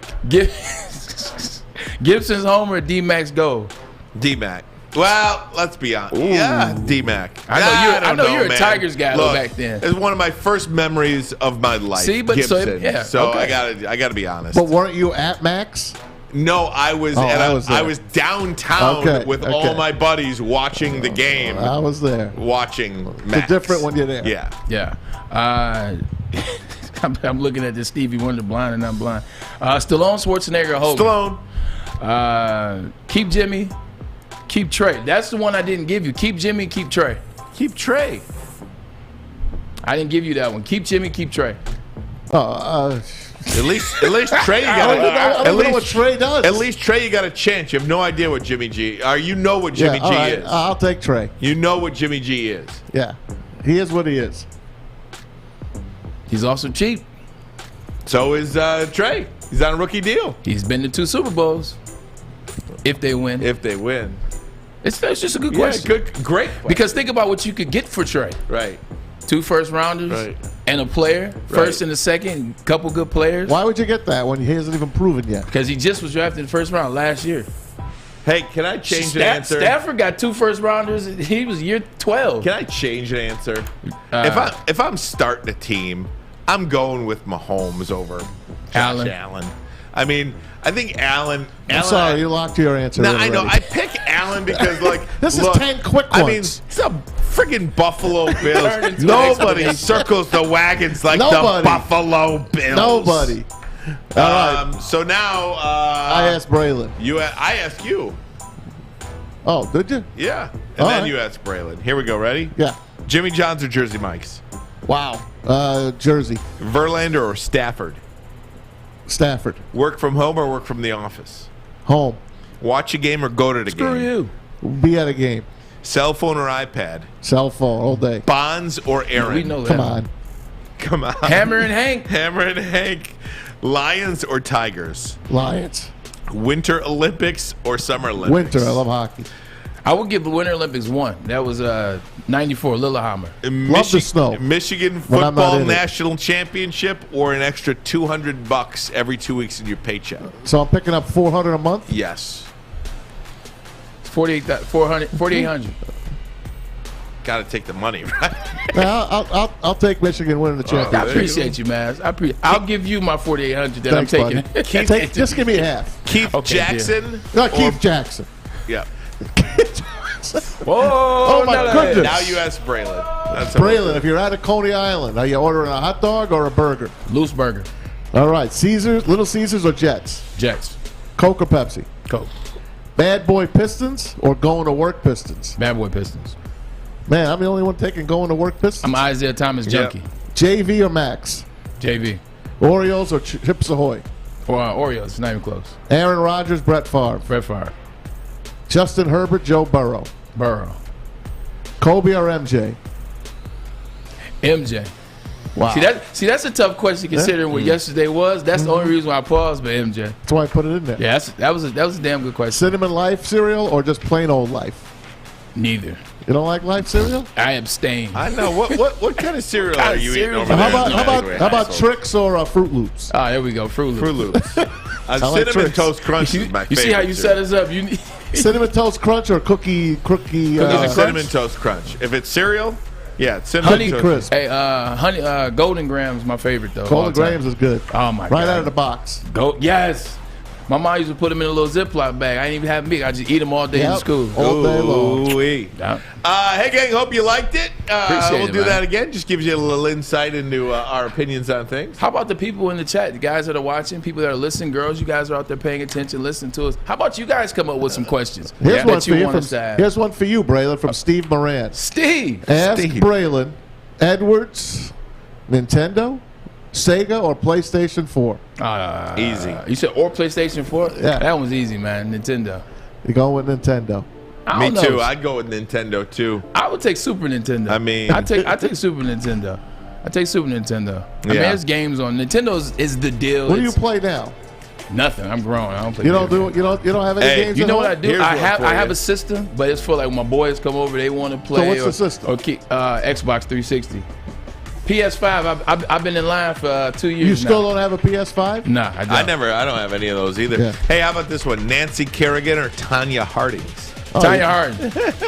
You know what's crazy about that? Tanya Harding would have beat Nancy Kerrigan that year straight up. If she didn't do the whole Jeff Galooly. She didn't try to rub her out. Galooly. Right here in Detroit. Oh, man. What about Detroit? Patty wants to know, Braylon. Browns or Jets? That's not even close. I forgot I played for the Browns after we went to the AFC Championship the first year in New York. Like, people were like, so, talk about contrast your experience. I said, what experience? The Jets drafted me. What are you talking about? Nah, but it was the Jets. And you do consider yourself a Jet? Yeah. It was a lot of tough times in Cleveland, a lot of good times. It was not all bad, but just the Jets, like when you have success and when you experience something, you want to get stuck in that moment. And for me, it was back-to-back AFC championships and Hard Knocks. JJ Arcade. That's the chat's coming in now. JJ Arcade. Come on. What? JJ Arcade. JJ. Oh, you're asking right now. Oh, JJ. Nia Long or Halle Berry? That's a tough one. Halle Berry. Nia Long in one moment, Halle Berry long term. Godfather or Sopranos? Godfather. Boy, that's tough. Where you think it comes from? I mean, this is so good. That's a Here's tough one for you stuff. guys from Marcus Ellis. Yeah. If you had to erase one of these from history, David Ortiz's grand slam against Benoit, or or Bird steals the ball from Isaiah. Bird steals the ball from Isaiah. I would erase the Ortiz because I was at Fenway at that game where Ortiz hit the grand slam. And Torrey Hunter went over the fence? Yep, I was there. I have never been more shocked. Oh, my God, that ruined me, man. Yeah. I erased that one because the Pistons, real talk, and people will argue me, Pistons should have won 5 NBA championships in a row. I thought 4, for sure. They should have won, obviously, the broken ankle year. Yep. They had them on the ropes. Yeah, Isaiah broke his ankle. They couldn't win Game 7. Steals the ball. Dennis steals the ball. Yep. They would have beat the Lakers again. Wow. And then they stole Rick Mahorn from us. They stole Rick Mahorn from us. We would have won again. Phantom foul in '88. How about Big Shot Bob? Yeah, but I was talking about like the 5-year run of the Bad Boys. Don't forget they had another 6-year run with the going to work Pistons. 6 in a row. 6 in a row to win one championship. I got to get a break in here. We're coming back with some break or stay on. With some NFL break or stay on. We'll be back 30 seconds from now. It's one of the great reasons why you watch us. No 5-minute commercial breaks here. We'll see you in 30. Ermanni and Edwards. Woodward Sports Network. The bottom line. It took exploring 50 different formulas and hosting countless taste tests, but we believe Gypsy Vodka is the smoothest vodka on the market. Don't believe us? Ask the owners. We're Mike and Adam Kazanowski with High Five Spirits Distillery. We're in close to about 1,200 locations throughout Michigan. We wanted to create a brand that was geared more towards freedom, love, adventure, and at the end of the day, we really wanted to tell a story that inspired other people to take risks, follow their dreams, whatever that might be. Start your new year with a new network. Woodward Sports Network is here. Hey, gang, I want to tell you about Lady Jane's Haircuts for Men. That's right, guys. This place is so great. It's filling up already on a cold Thursday. People want to get their haircuts today. All you got to do, walk in, sign in, sit down. Before you know it, you are handsome and clean. Get to Lady Jane's, where we are always available. Open 7 days a week, 10 a.m. to 8 p.m. You can walk in anytime, sign in, sit down, and just look good, baby. Look good, feel good is a saying for a reason. Neil Rule Gotta did cut that today. today. Shout out Got to Big lined D. up Energy real look good. nice, real nice. Fellas, it is game day every day. Look good, feel good. Lady Jane's Haircuts for Men. It's wicked awesome. Wicked awesome. Right before we went to the break, John Jones in the chat asked, Braylon or Desmond? I got to say, you got to be more specific with that question, because if you're talking about better receiver, I'm going Braylon. If you're talking about better career, it's not even close. He's one of 4 people to win the Super Bowl MVP as well as the Heisman. So if you're talking about career, Desmond Howard, long-term career, 99 yards I to the believe house. today is the. I believe today is the anniversary of his kick return. Yep, Desmond. Against the Pats. It's a great call, man. With Bill Parcells on the sideline. It's great, the man. front butt. The only time I ever rooted for the Patriots was when Bill Parcells went over there. I actually went out and bought a Patriots hat. You did. I did, because I'm a Bill guy. You were sick to your stomach when he came back to coach for the Patriots. I was sick, but I still followed him. I love him so much. You love Parcells. I love him. That's just a tough question, because Desmond wasn't a wide receiver in the NFL. He was straight. No, he wasn't a great wide receiver in the NFL. Wasn't he like the 4th pick in the draft by the Raiders? Somebody was a like 3rd, that? but you know. Well, yeah, I mean, just saying, like, it's surprising. No, I think it was the because he wasn't Redskins. Oh, yeah, the Redskins. He went 4 to the Redskins. Jeez. By the way, next week, play for the Lions too. The Red Hogs next week. 2-2-2-2. The football team. We'll have our new name on the Washington football team. The football team is dead on Tuesday. Desmond has me beat on smile, though. He's got that $1 billion smile. Guys, jump back into the NFL. Again, if you're just tuning in, some coaching news and notes today that we wanted to fill you in on. Nathaniel Hackett, the former Green Bay Packers offensive coordinator, has been named head coach of the Denver Broncos. Will Aaron Rodgers and Davante Adams follow him to Denver? Time will tell. We can even get into that in just a little bit if you wish. Also, the Chicago Bears have hired a head coach today. The Chicago Bears go defense, and they hire Matt Eberflus, the defensive coordinator from the Indianapolis Colts, in what appears to be, by many, a head-scratching decision by them. But new GM Ryan Poles goes with Eberflus as the head coach of the Chicago Bears. Dan Quinn saying that he is staying in Dallas to remain the defensive coordinator, staying with Micah Parsons and the crew down there in Dallas. Many people believe he interviewed for the Broncos job twice. Many people pegged him for the favorite in Denver. He did not get that job. This so now keeps him in the running for all the jobs coming up again. No doubt. I mean, he can't lose by being the defensive coordinator and honestly, of that team. in Dallas, you got to look at Dallas as one of the top 3 teams in the NFC next year. No question. He may have a pick of the litter next year. You never know how that works. But they again, might have promised him McCarthy's job. Yeah, very well could. Although I think that Sean's going to Sean Payton. We saw it with, and Dan Orlovsky put this tweet out a couple of days ago, but we saw it with Tampa Bay last year. They go all in with Tom Brady, and it paid off. They won one. This year, the St. Louis Rams went all in. The LA Rams. The LA Rams went all in with Matthew Stafford and Von Miller and Odell Beckham Jr., and they are in the NFC Championship game. Who will do it this offseason? Will there be a team that does it this offseason with Aaron Rodgers, Russell Wilson, Deshaun Watson? Oh, yeah, Deshaun Watson, yeah. Will there be a team, Cleveland, Miami, Pittsburgh, Tennessee, Indiana? Didn't Cleveland kind of already go all in, kind of somewhat? I mean, some of it was draft picks, but they kind of... Well, I think all in you go and you get that veteran quarterback. The first-round draft pick. They had your thing. At the first round draft pick of quarterback, yeah, I guess you're right. Because, I mean, they went and got Jadeveon Clowney. They went and got Kareem Hunt. But, I guess that's not all in. All in to me. Odell Beckham, they paid him. Well, they already had Landry. Yeah, that was a trade. I get it. But you're right. They did. Yeah, you're right. they did. You're I mean, I'm talking about going for one of these preeminent quarterbacks. Russell Wilson, to me, still got a lot of football left. I think he can go make some team better. Maybe he could end up in Pittsburgh or something like that and be really good for them. If you look at those teams that were on the board a minute ago. Steelers, Titans, Colts, Broncos, Eagles. What's the one?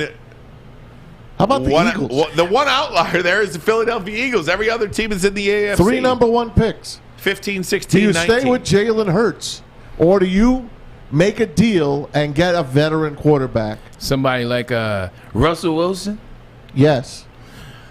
Can you imagine him? I said it all year that Russell Wilson still had a lot left. Because I kept saying, I went back to the year before. The year before, Russell had 40 touchdowns and 4,400 yards passing. He just had a bad year. He played through some injuries, had surgery, came back early, had to get in that rhythm. There's a lot left. There's a lot of tread left on those tires. He's been a smart quarterback his whole career. Slides, doesn't take a lot of hits. Like, he's been smart his whole career. Stopped running as much.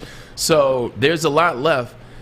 You send them to a situation like the Eagles, man. Like, how many first rounders do you have to get up? Like, what's the trade pick there? Like, how do you do that deal to get him? 3 first rounders? Nah. I'll tell you what.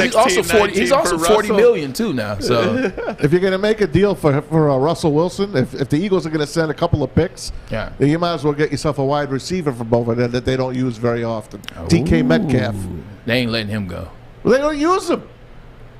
It was a tough year for them, man. Like, he came back and literally had surgery on his throwing thumb. Yeah, like, that's tough. Chris Carson out for most of the year. Carson, you see Rashad Penny when he came back, when he got healthy, he was a monster the last 4 or 5 games of the season. So, I mean, they had some talent. If Brady does retire, who's getting that starting quarterback job in Tampa? Well, I think it falls apart then. Huh? Somebody should go get Lockett. He's one of the most underappreciated players in the NFL. Tyler Lockett, the wide receiver out there at Seattle. Hey, if Brady leaves the Bucs, that means Gronk's gone. And then Braylon said it. Everything else falls apart there. They'll be done. The Buccaneers will be done because all those players that played on a penny this year, it was played because for of nothing, one person, will leave. Yeah. Of course. So they're going to be done.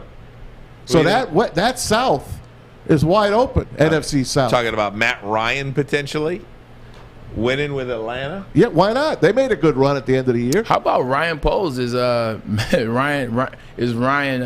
Ryan's offensive lineman from college?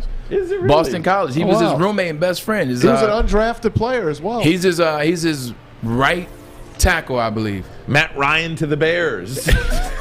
There you go. Yeah. It's just interesting. I don't know. The Eagles are the team that intrigues me the most on that list. But if you look at how about the Titans?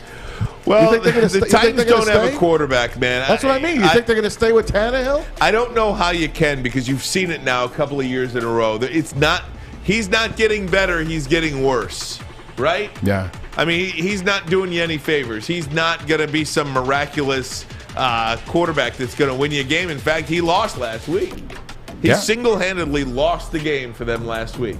I mean, to throw 2 interceptions. You know who Tannehill is, and I don't want to disrespect Tannehill. He had a resurgence when he got to Tennessee. Obviously, a lot of it was Derrick Henry in the running game, but he played well. He had some games. He showed some things. Went to an AFC championship 2 years in a row. They got past the first round in the playoffs.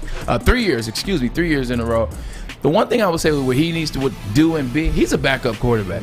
Like, Ryan Tannehill is legitimately a backup quarterback. I think he's a high-paid backup quarterback. But Ryan Tannehill is about a season away from just being a really good backup quarterback. I wouldn't have any problem with Ryan Tannehill being my backup quarterback at $12 million a year. I wouldn't have that problem. And I think that's what he's heading towards, $12 million as a backup quarterback. Where's AB headed towards? Antonio Brown talked to Real Sports. Brian Gumbel. Will he get paid? Is this a money grab? He talked to Brian Gumbel about the situation in Tampa. He's filing a lawsuit. They wronged him in Tampa, he says. We'll talk about AB. You'll hear from him next, actually, as well. He has a new song out. I bet he does. Ermanni and Edwards. Sports Network, the bottom line. He teased everything that we've hoped for finally. He's going going deep, right side. Oh, that is Edwards out there. He goes up in the air at the goal line. Hey, it's Braylon Edwards here, wanting to welcome the sports marketing agency to Woodward Sports Network, to the family. Glad to have you guys. For the last decade, the sports marketing agency has literally leveraged athletes around issues such as mental health and substance abuse.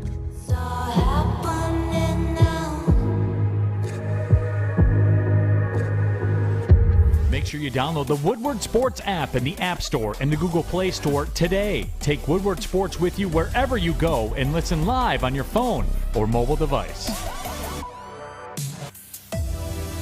Oh, yeah, Centron. Time to invigorate your lifestyle and enhance it with a little bit of Centron. Centron World is an aspirational lifestyle beverage brand with a line of sparkling flavored energy beverages, premium bottled water, and revitalizer shots. Centron is the official energy drink of the Red Wings, proud partners with the Detroit Pistons, and exclusively served at LCA.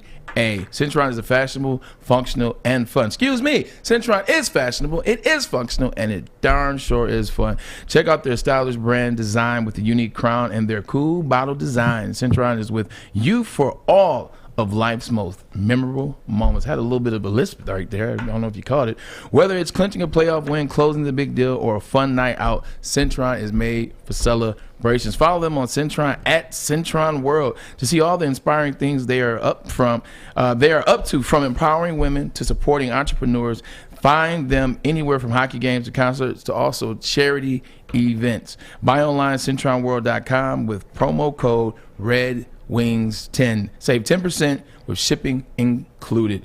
Drink it, live it with Centron. All right, this is a tweet from Greg Auman, former Bucs receiver Antonio Brown, speaking on CBS Morning today about his exit from Tampa, was asked about his mental health. Quote, "I've never had a mental health diagnosis. I've never had an issue or problem. I don't take pills. I just got a high IQ." Something's high. That's what he had to say. Antonio Brown, the subject of... So, you know what? So that's an interesting... I didn't mean to cut you off, Ryan. That's an interesting Please tweet. cut me off. And the reason why I say that's an interesting tweet is because most people don't know they have mental illness, because people stay, or CT or mental illness, people stay away from it. People don't know to get diagnosed, or people don't know to get checked on, or go do tests, especially in the black community. It's a huge thing in the black community. We don't believe in therapy. We don't believe in mental illness. It's getting better now, but that's how we grew up. That's how AB grew up. That's how I grew up. So for him to say this is a factual conversation. Now, the last part, I got a high IQ. I mean, that we'll leave that to the experts. That is yet to be determined. That's yet IQ to be determined. Yeah. But everything else is true. He's probably never had that test. No NFL team has made him take that test. And that's what Sean and I were talking about that day. They got to start profiling athletes. I wish they would have profiled me in college and going into the NFL, kind of to see and know what I potentially have or may not have. So I think that is a real statement by him. He's never been diagnosed because he's never had anybody to push him in the direction of a therapist. So we had a chat with Bryant Gumbel of Real Sports a couple days ago. This is Antonio Brown with Bryant Gumbel. Prior to the game on January 2nd, the game against the New York Jets at the Meadowlands, were you given shots of Toradol? Absolutely. Right before the game, I was given Toradol. We actually have, Bryant, in the medical records that we've reviewed, evidence that the team regularly injected Antonio with Toradol. So he couldn't feel the damage that he was doing to his ankle until it got to that threshold point where he told his coach, "Coach, I can't play because of my ankle." And the coach's response to that was, "Get the F off the field." Okay, so the Bucs shot you with Toradol in the week before the Carolina game, correct?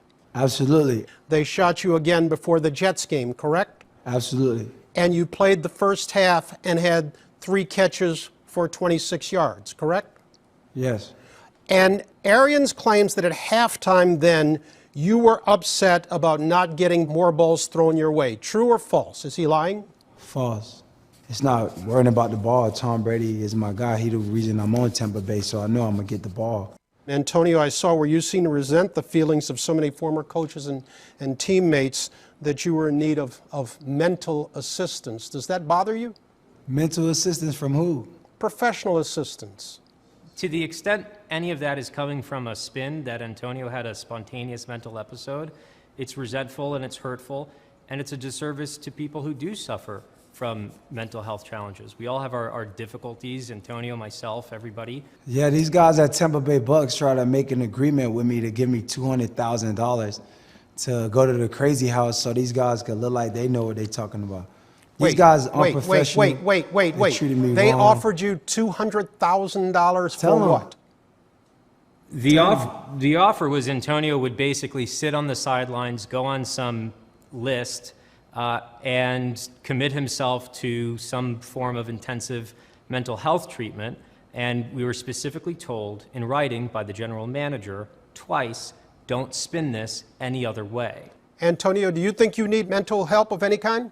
I have mental wealth, man. I know a lot of people may not understand me. I have mental wealth. Is that what he said? That's what he said. Hey, man, look, I got no animosity for Antonio Brown. I want him to be well. I hope he's okay and all that stuff. But when you come out like this, you know, I don't know. There's something about him that rubs me the wrong way because his track record does not indicate to me somebody who's serious about anything. Right. To be quite frank. I understand that and I get that, but at the same time, we've talked about not worrying about people's track records. Like sometimes we look at the past as opposed to look at what's right in front of us. Just look right in front of you. What I see right in front of me as it relates to Antonio Brown, Tampa Bay, and Bruce Arians, I see a negligent situation all the way around. Everybody has a fault in it. I don't think he's been 100% honest and forthcoming, but I think there's a lot of truth in what he says. I think the Tampa Bay Buccaneers were very negligent in how they handled that situation the weeks leading up to the situation. I think even past the situation, there was I know I keep using this word, it was mishandled. Let's just say that. I think people need to give him more credit because he's been very serious about the situation. Even then, Antonio Brown was talking yes sir, no sir, and whatever. I think that there's a lot there, and I can't wait to see how it plays out in a court of law, because there's a lot there, and I think you're going to see some teams. And I think Tampa Bay is scared. I think Tampa Bay is nervous for what might come out because it's going to start there, and it'll be a similar situation like with the with the Washington football team, where once you open up, once you get an investigation and once you start opening the books up, whether it be the medical records, whether it be the Toradol shots, whether it be how they treated set players, some things are going to come out, and I know Tampa's going to be worried. Don't be surprised if this case is settled way before a court day. You're probably right, but Tampa Bay's also going to use the fact that he did the fake COVID card. He lied. He did this. He did that. It goes back to your past, Bray. It's unfortunate, but it stays with you. It does stay with you, and you're right. But in this, they're factual accounts of what he's talking about. There's documentation of him getting the Toradol shot. There's documentation of him not practicing. How many players get Toradol?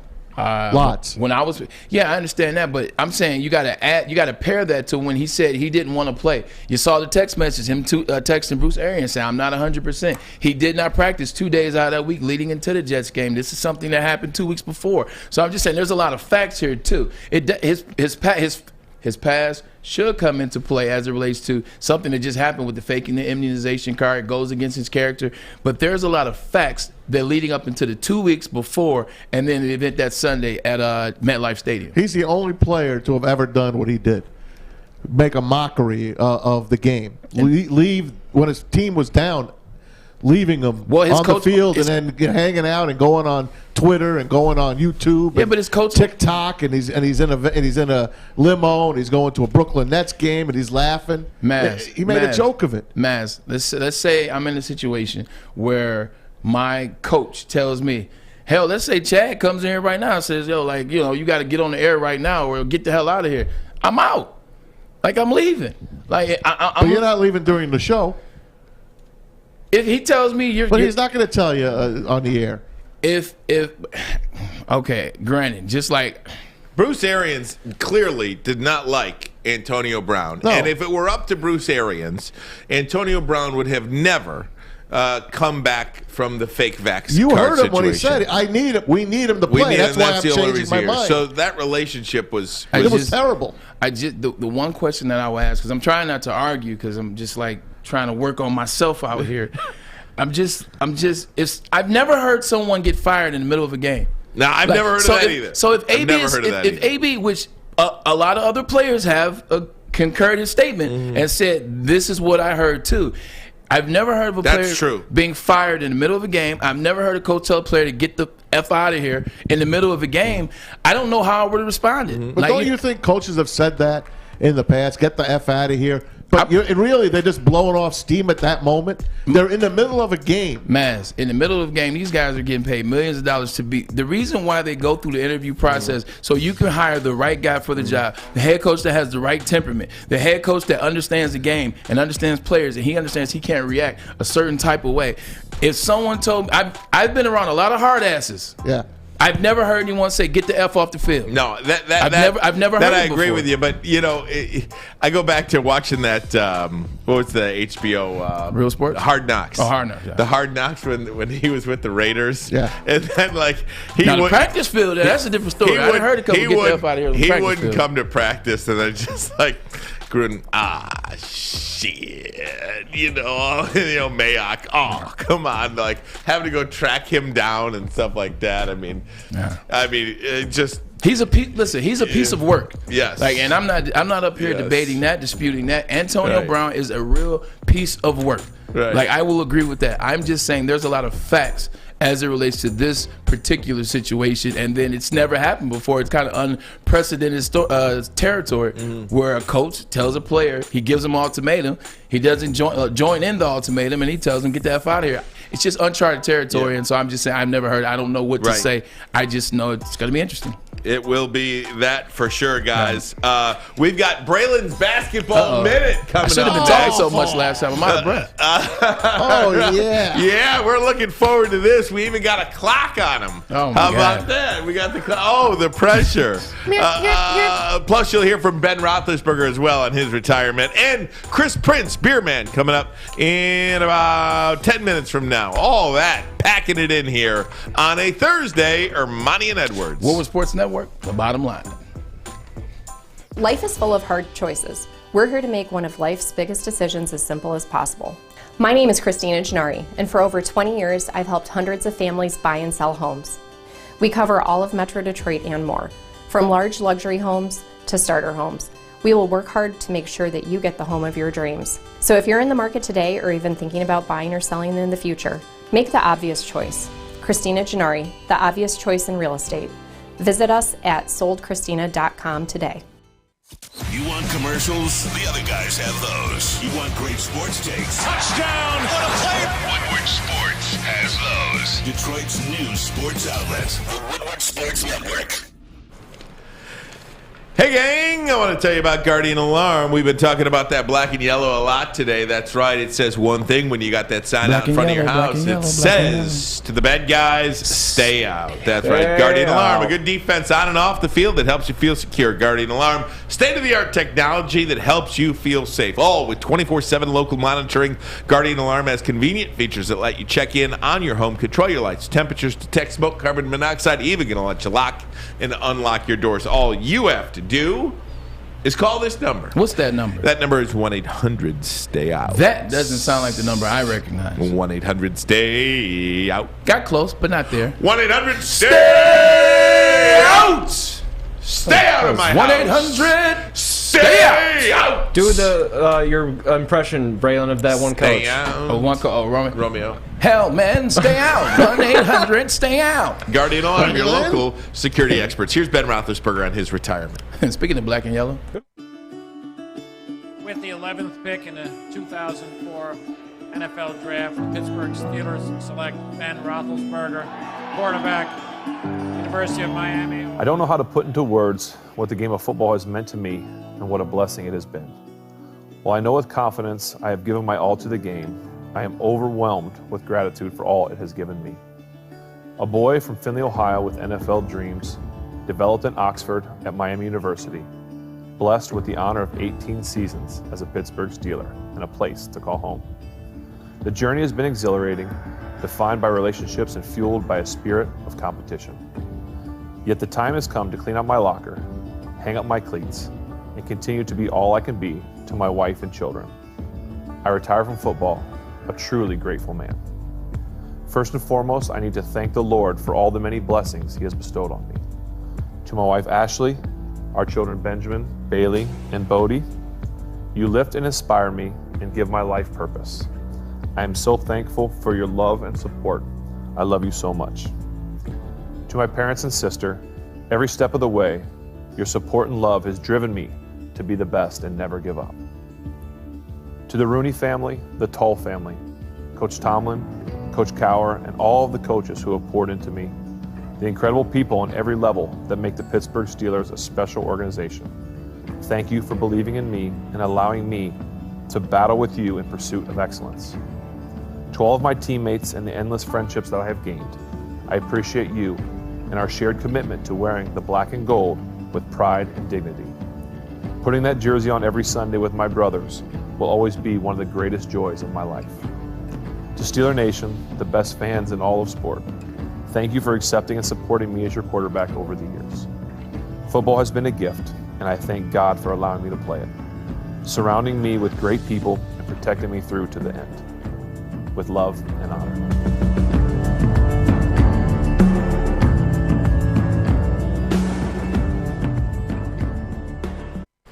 So that is Ben Roethlisberger in his official video. Hey, guys, I do want to make mention, because we're still talking about coaching news in the NFL. A couple of hires today.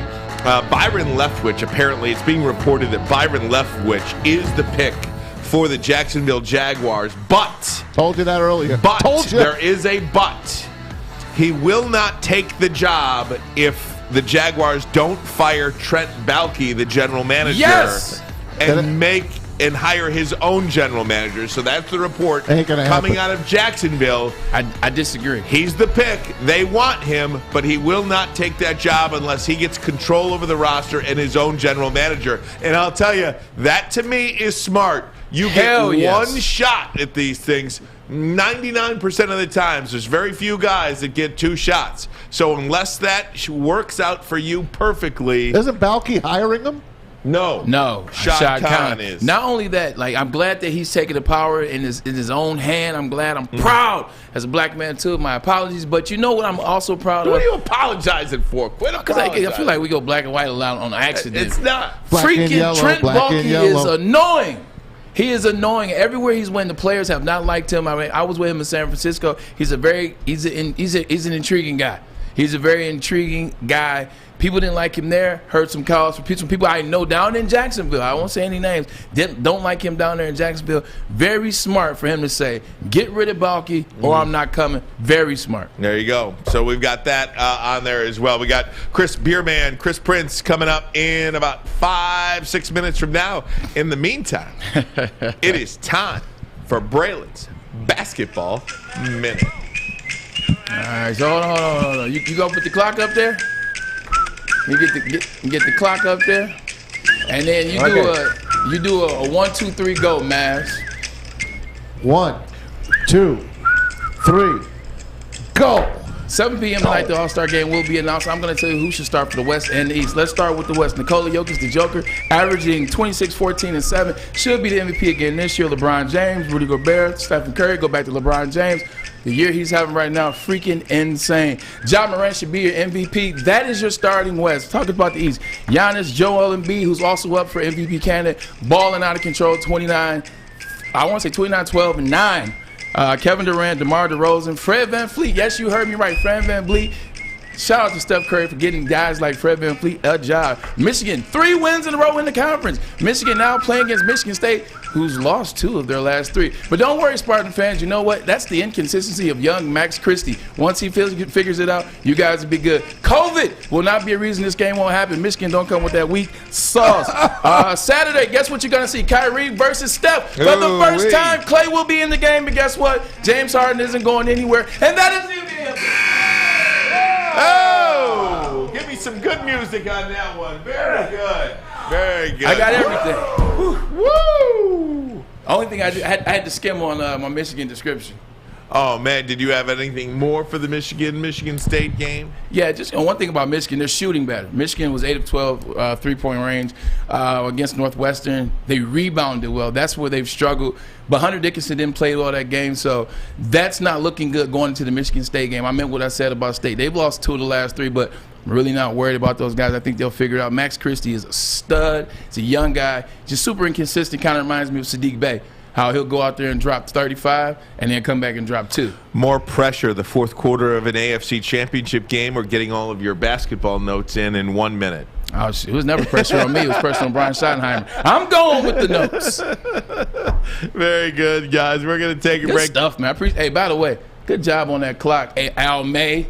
Appreciate you, buddy. We're going to take a break. Come right back. We're going to look at the AFC-NFC championship game. Those numbers. We'll have Chris Prince, the Beerman, on with us to give those selections and get an update on tonight's NBA plays. Perhaps just 2 games in the association tonight. We'll get a look at it with Beerman coming up next. Ermanni and Edwards. Woodward Sports Network. It is the bottom line. 6 dark corners, a driveway and a patio. 5 windows that could become doors. Every house has unique security challenges. Guardian Alarm has more tech, more team, and more ways to help keep them all safe. Get a professionally designed and installed security and smart home system from Guardian Alarm. Sign up today and get a free video device. Guardian Alarm. Smart, right from the start. Call 1-800-STAY-OUT. What's the over-under? Should I tease? Who is the lock of the night? Make sure you're watching Woodward Bets to get the latest in sports betting and more. Woodward Bets daily on Woodward Sports. Oh, bookie. Hey, everybody, it's Mash from MyBookie.ag, the place I put my sports wagering in. The Beer Man's coming up right now. You can see him every night on Woodward Bets with Scotty G and company. He's going to give you who to play, and you can go right to MyBookie.ag. Use that promo code Woodward to double your first deposit all the way up to $1,000. That's right, MyBookie. You got 2 games in the NBA tonight, full slate tomorrow in the NHL as well, and then Sunday you've got the NFC AFC Championship weekend. Starts at 3, second game's at 6:30. Cannot wait for it. And, of course, it's going to be a great time because the winners go to Super Bowl 56 in Los Angeles. Bet it all at MyBookie. Do it. Take it easy, of course. Use the promo code Woodward. First-timers, double your first deposit. All the way up to $1,000. Bet anything, anytime, anywhere with MyBookie. If you have a problem gambling, please call the Michigan Problem Gambling Hotline. 1-800-270-7117. All right, gang, we're going to take a look at the AFC and NFC championship games. We'll get Chris Prince, Beerman, Beer Makers fan on Twitter, part of our Woodward Bets. And if you are not watching Woodward Bets, you should be.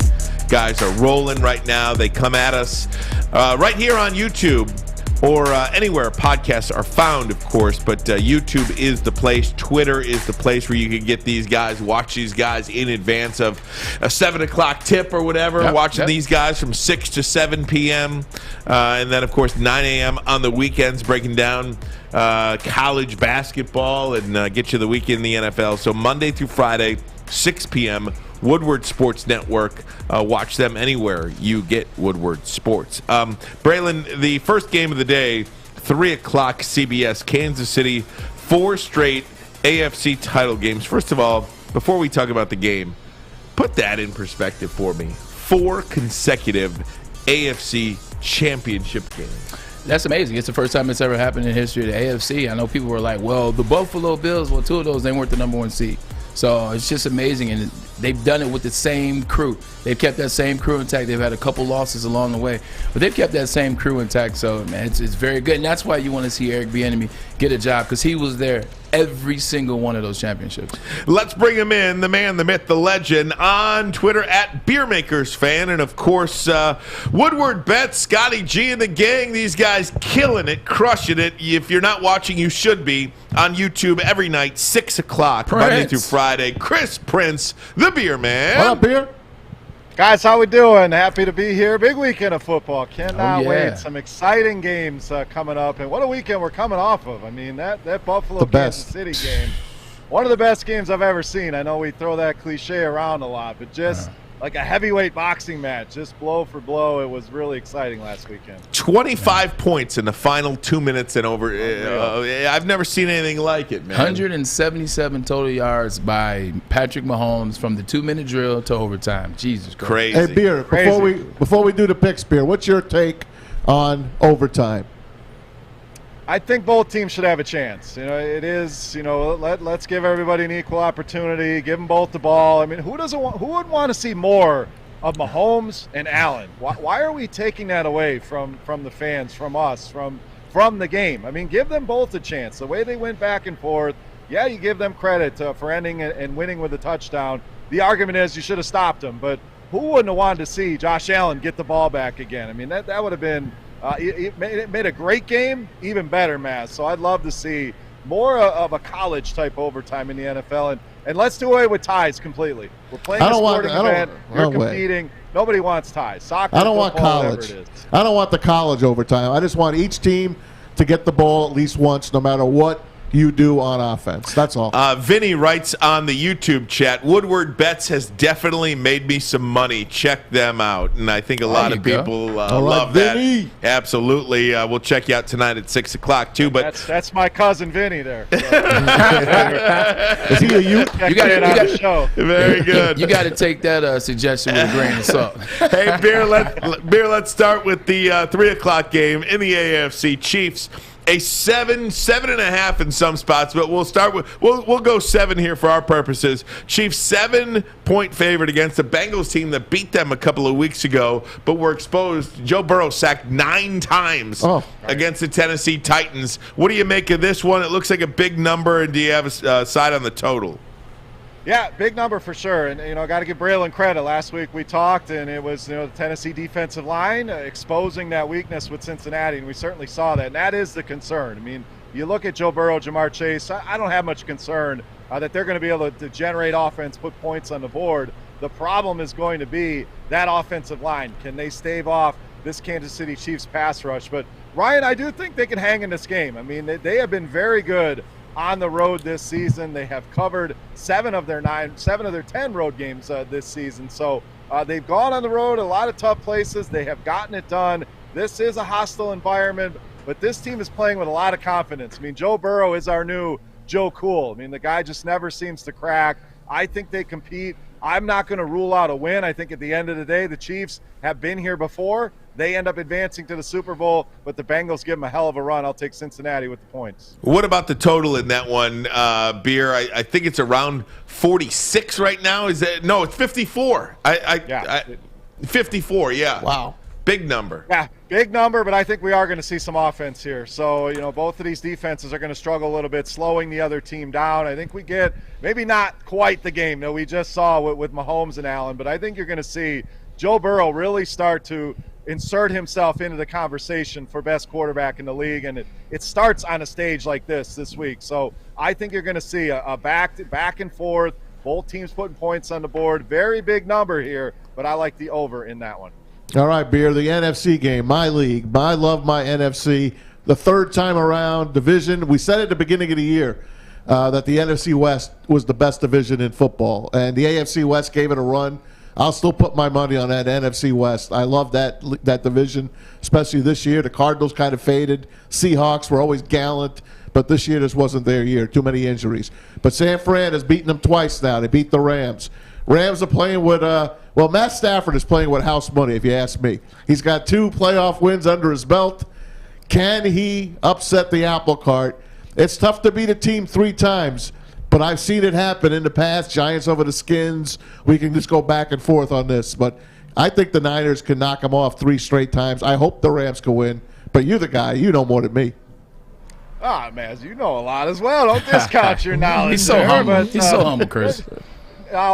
It is tough. That's the cliche. Can you beat a team 3 times in a season? Maz, I do think the Niners just have the Rams number. Not only is it 2 wins this year, and I know different quarterbacks, but they have beaten this Rams team 6 straight times. They understand how to beat this team. I don't know if it's something to do with Sean McVay, but we've talked about San Francisco the entire way. They have what it takes. Defensively, Deebo Samuel is a monster. George Kittle is a nightmare to try to defend. The worry is always Jimmy Garoppolo. Can he get it done? I do think they end up advancing to the Super Bowl here. So the underdogs are barking here, boys. I'm going with Cincinnati. I'm going with San Francisco. Hey, Prince, I just want to ask you a question. What would you tell your bettors, guys that want to bet on this game, but they're really nervous about Jimmy G, and they're worried about what if there's a Nick Saban situation where Trey Lance makes an appearance? What if there's an injury? You know, what if there's just he's not playing well and you say, hey, all the chips are on the table. What would you tell your bettors if he's a potential? Can he hurt or affect the Rams situation? Does he hurt or does he hurt or does he make better, I guess? Yeah, he's certainly the wild card, Braylon. I mean, Jimmy G, if you look at San Francisco, I'm not worried about Debo. I'm not worried about Elijah Mitchell. I'm not worried about the coaching, the defense. I'm worried about Jimmy Garoppolo, who we saw struggle big time in the opening of that Green Bay game. I mean, he had about 4 passing yards approaching halftime. But I thought that's what he finished with. It's pretty close, but he ended up getting the job done. And I think the way they have structured this team and this offense is to really protect him, not have to count on him. Now, obviously, if the Rams get up big, Jimmy Garoppolo is going to have to throw a little bit more. Not the ideal game plan for the San Francisco 49ers, but the way they have structured this offense, the way that they use Deebo Samuel through the air, on the ground, jet sweeps, Kittle, again, can be a matchup nightmare, plus the emergence of Elijah Mitchell. I'm not as concerned about Jimmy G in this one. They've done it twice already this season. I think they do it again. Hey, Beer, how about guys that scored a first touchdown in both games? I don't want bet Kelsey. The old prop bet. I don't want Kelsey at plus 120.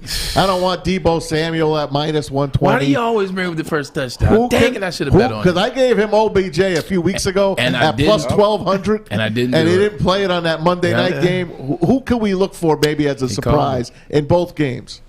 Yeah, I kind of like those deep throws at that first touchdown, so I'm with you. I like to dig a little bit deeper. So C.J. Uzomah for me in the first game. Yes. You know, Cincinnati can get out, and punch Kansas City in the mouth. Put a little Braylon's pressure writing on that him. one down. I'm circling it. Look next to the Bengals. What does this say? Nice odds on him. Go ahead, and then in Uzomah. that San Francisco Rams game, I'm going to go with an unheralded guy, but a guy who's kind of emerged here in the playoffs. It's Juwan Jennings for the Niners. I mean, Debo is sure the headliner, Kittle. You're not going to get great odds on any of those guys or Elijah Mitchell, but we've seen Jennings be a guy that Garoppolo has leaned on. Third downs, when the chips are down, so he's going to be another longer shot. So hope those are long enough shots, man. But Uzomah and Juwan Jennings, that's huge. Digging a little bit deeper here. Oh, they're in the 4-digit numbers, no question. Hey, Beerman, this one's more fun. This more so is about the game, not necessarily the lines or the bets or helping us out with that. I got the wild cards for each team. I think I got wild cards. Tell me if you agree on these wild cards. For the Rams, I have Von Miller, Cam Akers. 49ers, I have Elijah Mitchell, Eric Armstead. For the Chiefs, Jared McKinnon, Nick Bolton. And then for the Bengals, you took one of them, C.J. Uzomah. He's gonna be great with that secondary so depleted for the Chiefs. And then Trey Hendrickson on the defensive side for the Bengals. What do you think about those? Those good ones? Yeah, I mean, all good names there for sure. Some of the ones that stuck out to me, Jerick McKinnon is interesting. Darrell Williams was back at practice. So now you have Clyde Edwards-Helaire back. You have McKinnon, who's been a revelation for them, a guy that I have always liked, just has dealt with a lot of injuries. He looks great in that offense, but Darrell Williams has had his time. CEH is supposed to be their guy. So which one do they lean on? Do they use all three of those? Uzomah, I love there. So a lot of good names there, Braylon, for sure. I mean, I still think Jimmy Garoppolo and Matthew Stafford are guys that we have to consider wild cards here. We've seen the good and the bad of Stafford, and all the fans out there have seen the ups and the downs. Now, everything has gone well in the playoffs, but those turnovers can creep their head up at any time. Those pick sixes can be very costly. You have the same concerns with Jimmy Garoppolo on the other side. I think all of the quarterbacks here, Patrick Mahomes has a ton of pressure on him to get back to the Super Bowl. You can't let the Cincinnati Bengals come in and beat you in your house with a Super Bowl on the line. And then young Joe Burrow, are you a top 5 quarterback or not? This is where you establish that. So there's so many interesting things and dynamics in these games, Braylon. But that was a tremendous list, for sure. I agree with most of those names on the list. Hey, Beard, before Ryan hits you with the NBA, I want to get you on the Packers. You're a Packer guy. I've been rooting for him for years because I love Aaron Rodgers. I know he's tortured the Lions, and I'm a Lion fan. But I do respect the hell out of them. I'm going to feel sad if he does walk away from the Packers and Devontae Adams. They've already said, the management has said, if they come back and bring Rodgers back, it's not going to be a rebuild. We're going to go all in. In other words, they'll find a way. They're over the cap already by like $40 million. But they'll find a way maybe to keep Devontae Adams and keep that team intact. You know the Packers as well as anybody. What is your take on what Aaron Rodgers does? Maz, I think he leaves, unfortunately. So, it's something I get asked a lot. And especially talking to Lions fans, it's difficult to feel bad for a Green Bay fan. When I say I loved what he's done on the field for us, the guy's been one of the best quarterbacks, talent-wise, of all time. But you have to ask the question, one Super Bowl, a lot of playoff early exits, a lot of the last couple of years, you're the number one seed. You don't get it done. So you start asking those questions, like what happens to him in the playoffs? Now, we just saw his offensive coordinator, Nathaniel Hackett, take the job in Denver. So you naturally have to connect those dots. Those two have a very good relationship. Denver is set up. You talk Jerry Jeudy, Cortland Sutton, Noah Fant, Javonte Williams. I mean, that offense is ready to go along with the defense. Now, you're entering a division with Patrick Mahomes and Justin Herbert if you choose that route. But I think at the end of the day, Maz, he's fed up with Green Bay. He wants to move on. He wants to show his greatness. I don't see him being back. There has been franchise tag talks with Davante Adams, and that's the word there. But I think he's ready to move on, go somewhere else. We saw him hint at it last year. Another loss in the playoffs here. A team that really, Green Bay hasn't given him a ton of weapons in the draft. The whole Jordan Love debacle. I don't know that they can patch this thing up. It would not shock me to see him follow Nathaniel Hackett to the Denver Broncos. Well, what a shame the way he went out, because he sucked. The whole team he was bad, for sure. Beer, give me a best bet in the NFL, and give me you got anything tonight in the NBA? Looks like LeBron's a question. 2 games in the NBA tonight. LeBron all of a sudden shows up on the injury report, questionable tonight. He needs a break. That's all that is. Yes, he's always questionable, Ryan. He seems to play. His buddy Anthony Davis, always questionable, never seems to play. But big he's load back in management the lineup here. I like the over in that game. Philadelphia, Joel Embiid has been a monster. I mean, just tearing the league up. They are going to be missing quite a few pieces here, but I do think we'll get some scoring in that one. So 217 the total on that one. And then the nightcap, I like these young Timberwolves are playing some ball, so it's always tough to bet against Steph Curry, but they're going to be missing their best defender, Draymond Green, probably their next best defender, Andre Iguodala here. These young T-Wolves, Edwards, D'Angelo Russell, Karl Anthony Towns, I think they have a potential to win this game. I'm happy to take them plus the 6 tonight. How the hell could you vote against Edwards, man? Come on, man. You know what time it is. Exactly, man. He's playing some ball. That's your cousin, right, Braylon? Yeah, hey, we're all related, my baby. Cousin Vinny, you got. That's what I'm trying to say. See, it's a cousin day for us, man. Love that Thursday night NBA too. Yeah. All right, hey, Beer will be watching tonight, 6 o'clock. Woodward Bets, Chris Prince, Scotty G, the gang, everybody there. Yes, Woodward Bets doing their thing, making money along the way. Check them out for your wallet. Get paid. That's right. Beerman, thanks, buddy. Thanks, guys. Appreciate it. Enjoy the games this weekend, everybody. Take care, Back at you, buddy. Chris Prince, follow him on Twitter at BeermakersFan, and of course at Woodward Bets. We'll be right back. Masses videos of the day. Ermanni and Edwards. Woodward Sports. Ooh, it's the bottom line, baby. I gotta stand for this. Stand on up, then. It's the bottom line. Fellas, football season is here. It's time to make your grooming experience easy like Sunday morning. Get to Lady Jane's Haircuts for Men. Walk in, relax, watch your favorite team play, and before you know it, your hair will be game ready. Get to Lady Jane's, open 10 to 8, 7 days a week. Walk in anytime. It's wicked awesome. Make sure you download the Woodward Sports app in the App Store and the Google Play Store today. Take Woodward Sports with you wherever you go and listen live on your phone or mobile device. Planet Fitness is home of the judgment-free zone where you can work out in a non-intimidating environment. Man, isn't that the best way to work out? Literally, man, you just sit there, chill, have your iPod on, man. iPod, how long ago was that? Jesus. Membership is only $10 a month. Only $10? Hey, Sam, only $10, man. Wow. I'm going to tell you like this, man. I've been to other places and paid some fees. Let me tell you like this. This is a really good deal for a venue that has all the weights you need. They have all the amenities you need. People say, oh, $10, must be something wrong with that. Guess what? You're not anybody that's going to join anybody's gym anyway, so this isn't for you. These are the people that are coming to join for $10 or maybe $22.99 for the black card. Ooh. What does the black card get you, Ryan? What's that? Oh, man. Black card members enjoy the use of amenities such as unlimited tanning. You might get some bottle service. You might get some bottle service with that. Some tanning bottle service, that is. Hydro massage chairs, and a total body enhancement along with access to over 2,000 locations worldwide. The world is wide and circular, not square like Kyrie just said. Join today in the club or online, www.planetfitness.com. No matter where you are, there is a Planet Fitness by you. Right now, $0 or $10 a month. PlanetFitness.com. Planet Fitness taking over the world. Yeah, they are. Taking over the planet. Taking over the world, Craig. Taking over the planet. Maz, videos of the day, baby. Let's do it. Let's do it. Let's do it. College basketball's now. It's college basketball time now. It's getting ready. Michigan and Michigan State coming up from the Breslin on Saturday. So we were watching Twitter yesterday, and up pops this SportsCenter tweet. It's Chris Farley back in 1994, the late, great Chris Farley. Do you remember this spot? Michigan Seton Hall, about to hit the game-winning free throw with no time left. And he makes it look. Just get in there! Just. If you're not watching it, it's Chris Farley bricking shot after shot. So good. He looks like Cream. So good. He looks in like a Cream tight Diggums. Michigan jersey. He got it. Of course, it was harder for him with all the screaming fans and the pressure. There it is. The great Chris Farley. Man, has he gone way too early. Man. I've always been a huge Saturday Night Live fan. That was my dad and my stepmom's thing. That was our thing every Saturday. So I've watched Saturday Night Live since 90s, like early 90s.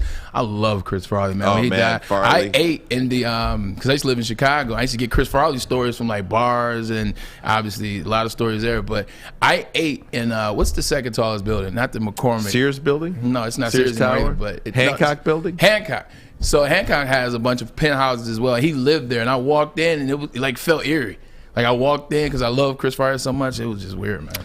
One of the great Kevin Nealon did the weekend update there. One of the him and Norm Macdonald, rest in peace. Norm Macdonald was great. He died last year. Yeah, way too early. And, that guy was Kevin Nealon, the weekend update, he used to say, and now repeating our top story. Our top story. That's cute. That's funny. Have you done that? I have done that on the air. That's good. Does anyone realize what you've done? Probably not, right? One over there, like my Seinfeldisms. Now let's check out the music charts for the colleges. Coming in at number 2.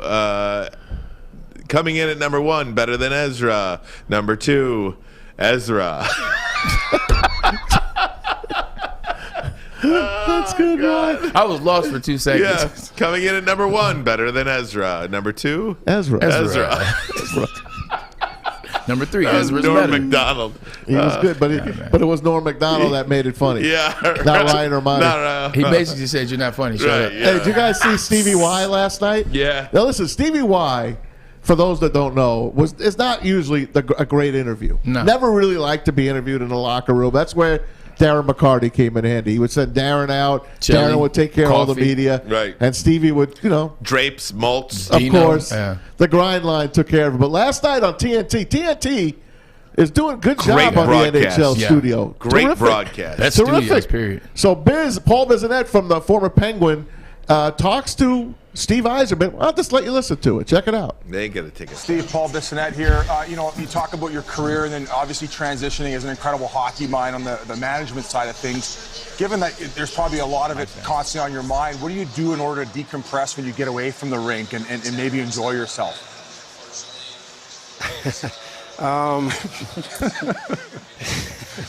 I can't be honest with that one. You can bring it down. Is he eating them edibles? Is he eating them DMAC edibles? He might. I think DMAC talks to Steve. He's eating them DMAC edibles, I probably. couldn't wait till that ended to ask you a question. Over or under, who was higher? AB or Stevie Y? Oh, man. Who was higher in their interview? I can't call it. By far. I'm going Stevie Y. I can't call it. I don't know. Hey, so they continued. They mic'd up Dylan Larkin. Shout out to the University of Michigan. Yeah, and Biz talks to Dylan Larkin. Look at this these guys going back and forth. Here it is. Biz, you're up. Well, I was going to ask you about the Goon Squad and how many fights you guys have had this year, but I'm going to ask, is Stevie Y okay with you growing that ugly mullet or what? Yeah, he is. I think it's better than your mustache, though. You're the face of the league. You can't be rocking that. Well, that's why I shaved it, and you should shave that head of yours because you was like talk in the old days. What are your 3 favorite ex-Red Wings? 3 favorite ex-Red Wings? This is good. Henrik Zetterberg's got to be number 1. Pavel Datsyuk, And Sergey Fedorov for sure. 91. Thank you. It's a hell of a list. Heavy hitter. They told him he couldn't pick Iserman. Yeah, Okay. So he was good. That's a hell of a list. Heavy hitter. Henrik Zetterberg, That's Datsuk, awesome, man. and the great Sergei Fedorov. Fantastic.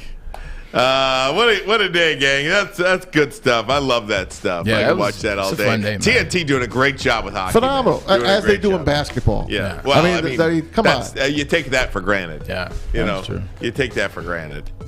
I got another one if you want. What is it? Sure. How about Giannis last night after the game? He really didn't feel like getting interviewed, but he was hungry. So He's always eating, by the way. He took care of both things. Here's Giannis Antetokounmpo. Fresh with chicken wings. Look at those chicken wings. He's the funnest interview Oh in my the NBA. God! Look at this guy. He's the best interview in the NBA. He's so what a great athlete. What a great person. Yeah. So the first time you saw them in early December, Chris postgame. Yeah, they're good. That's They're a much good. better Good team. And Cleveland's got something going. So what?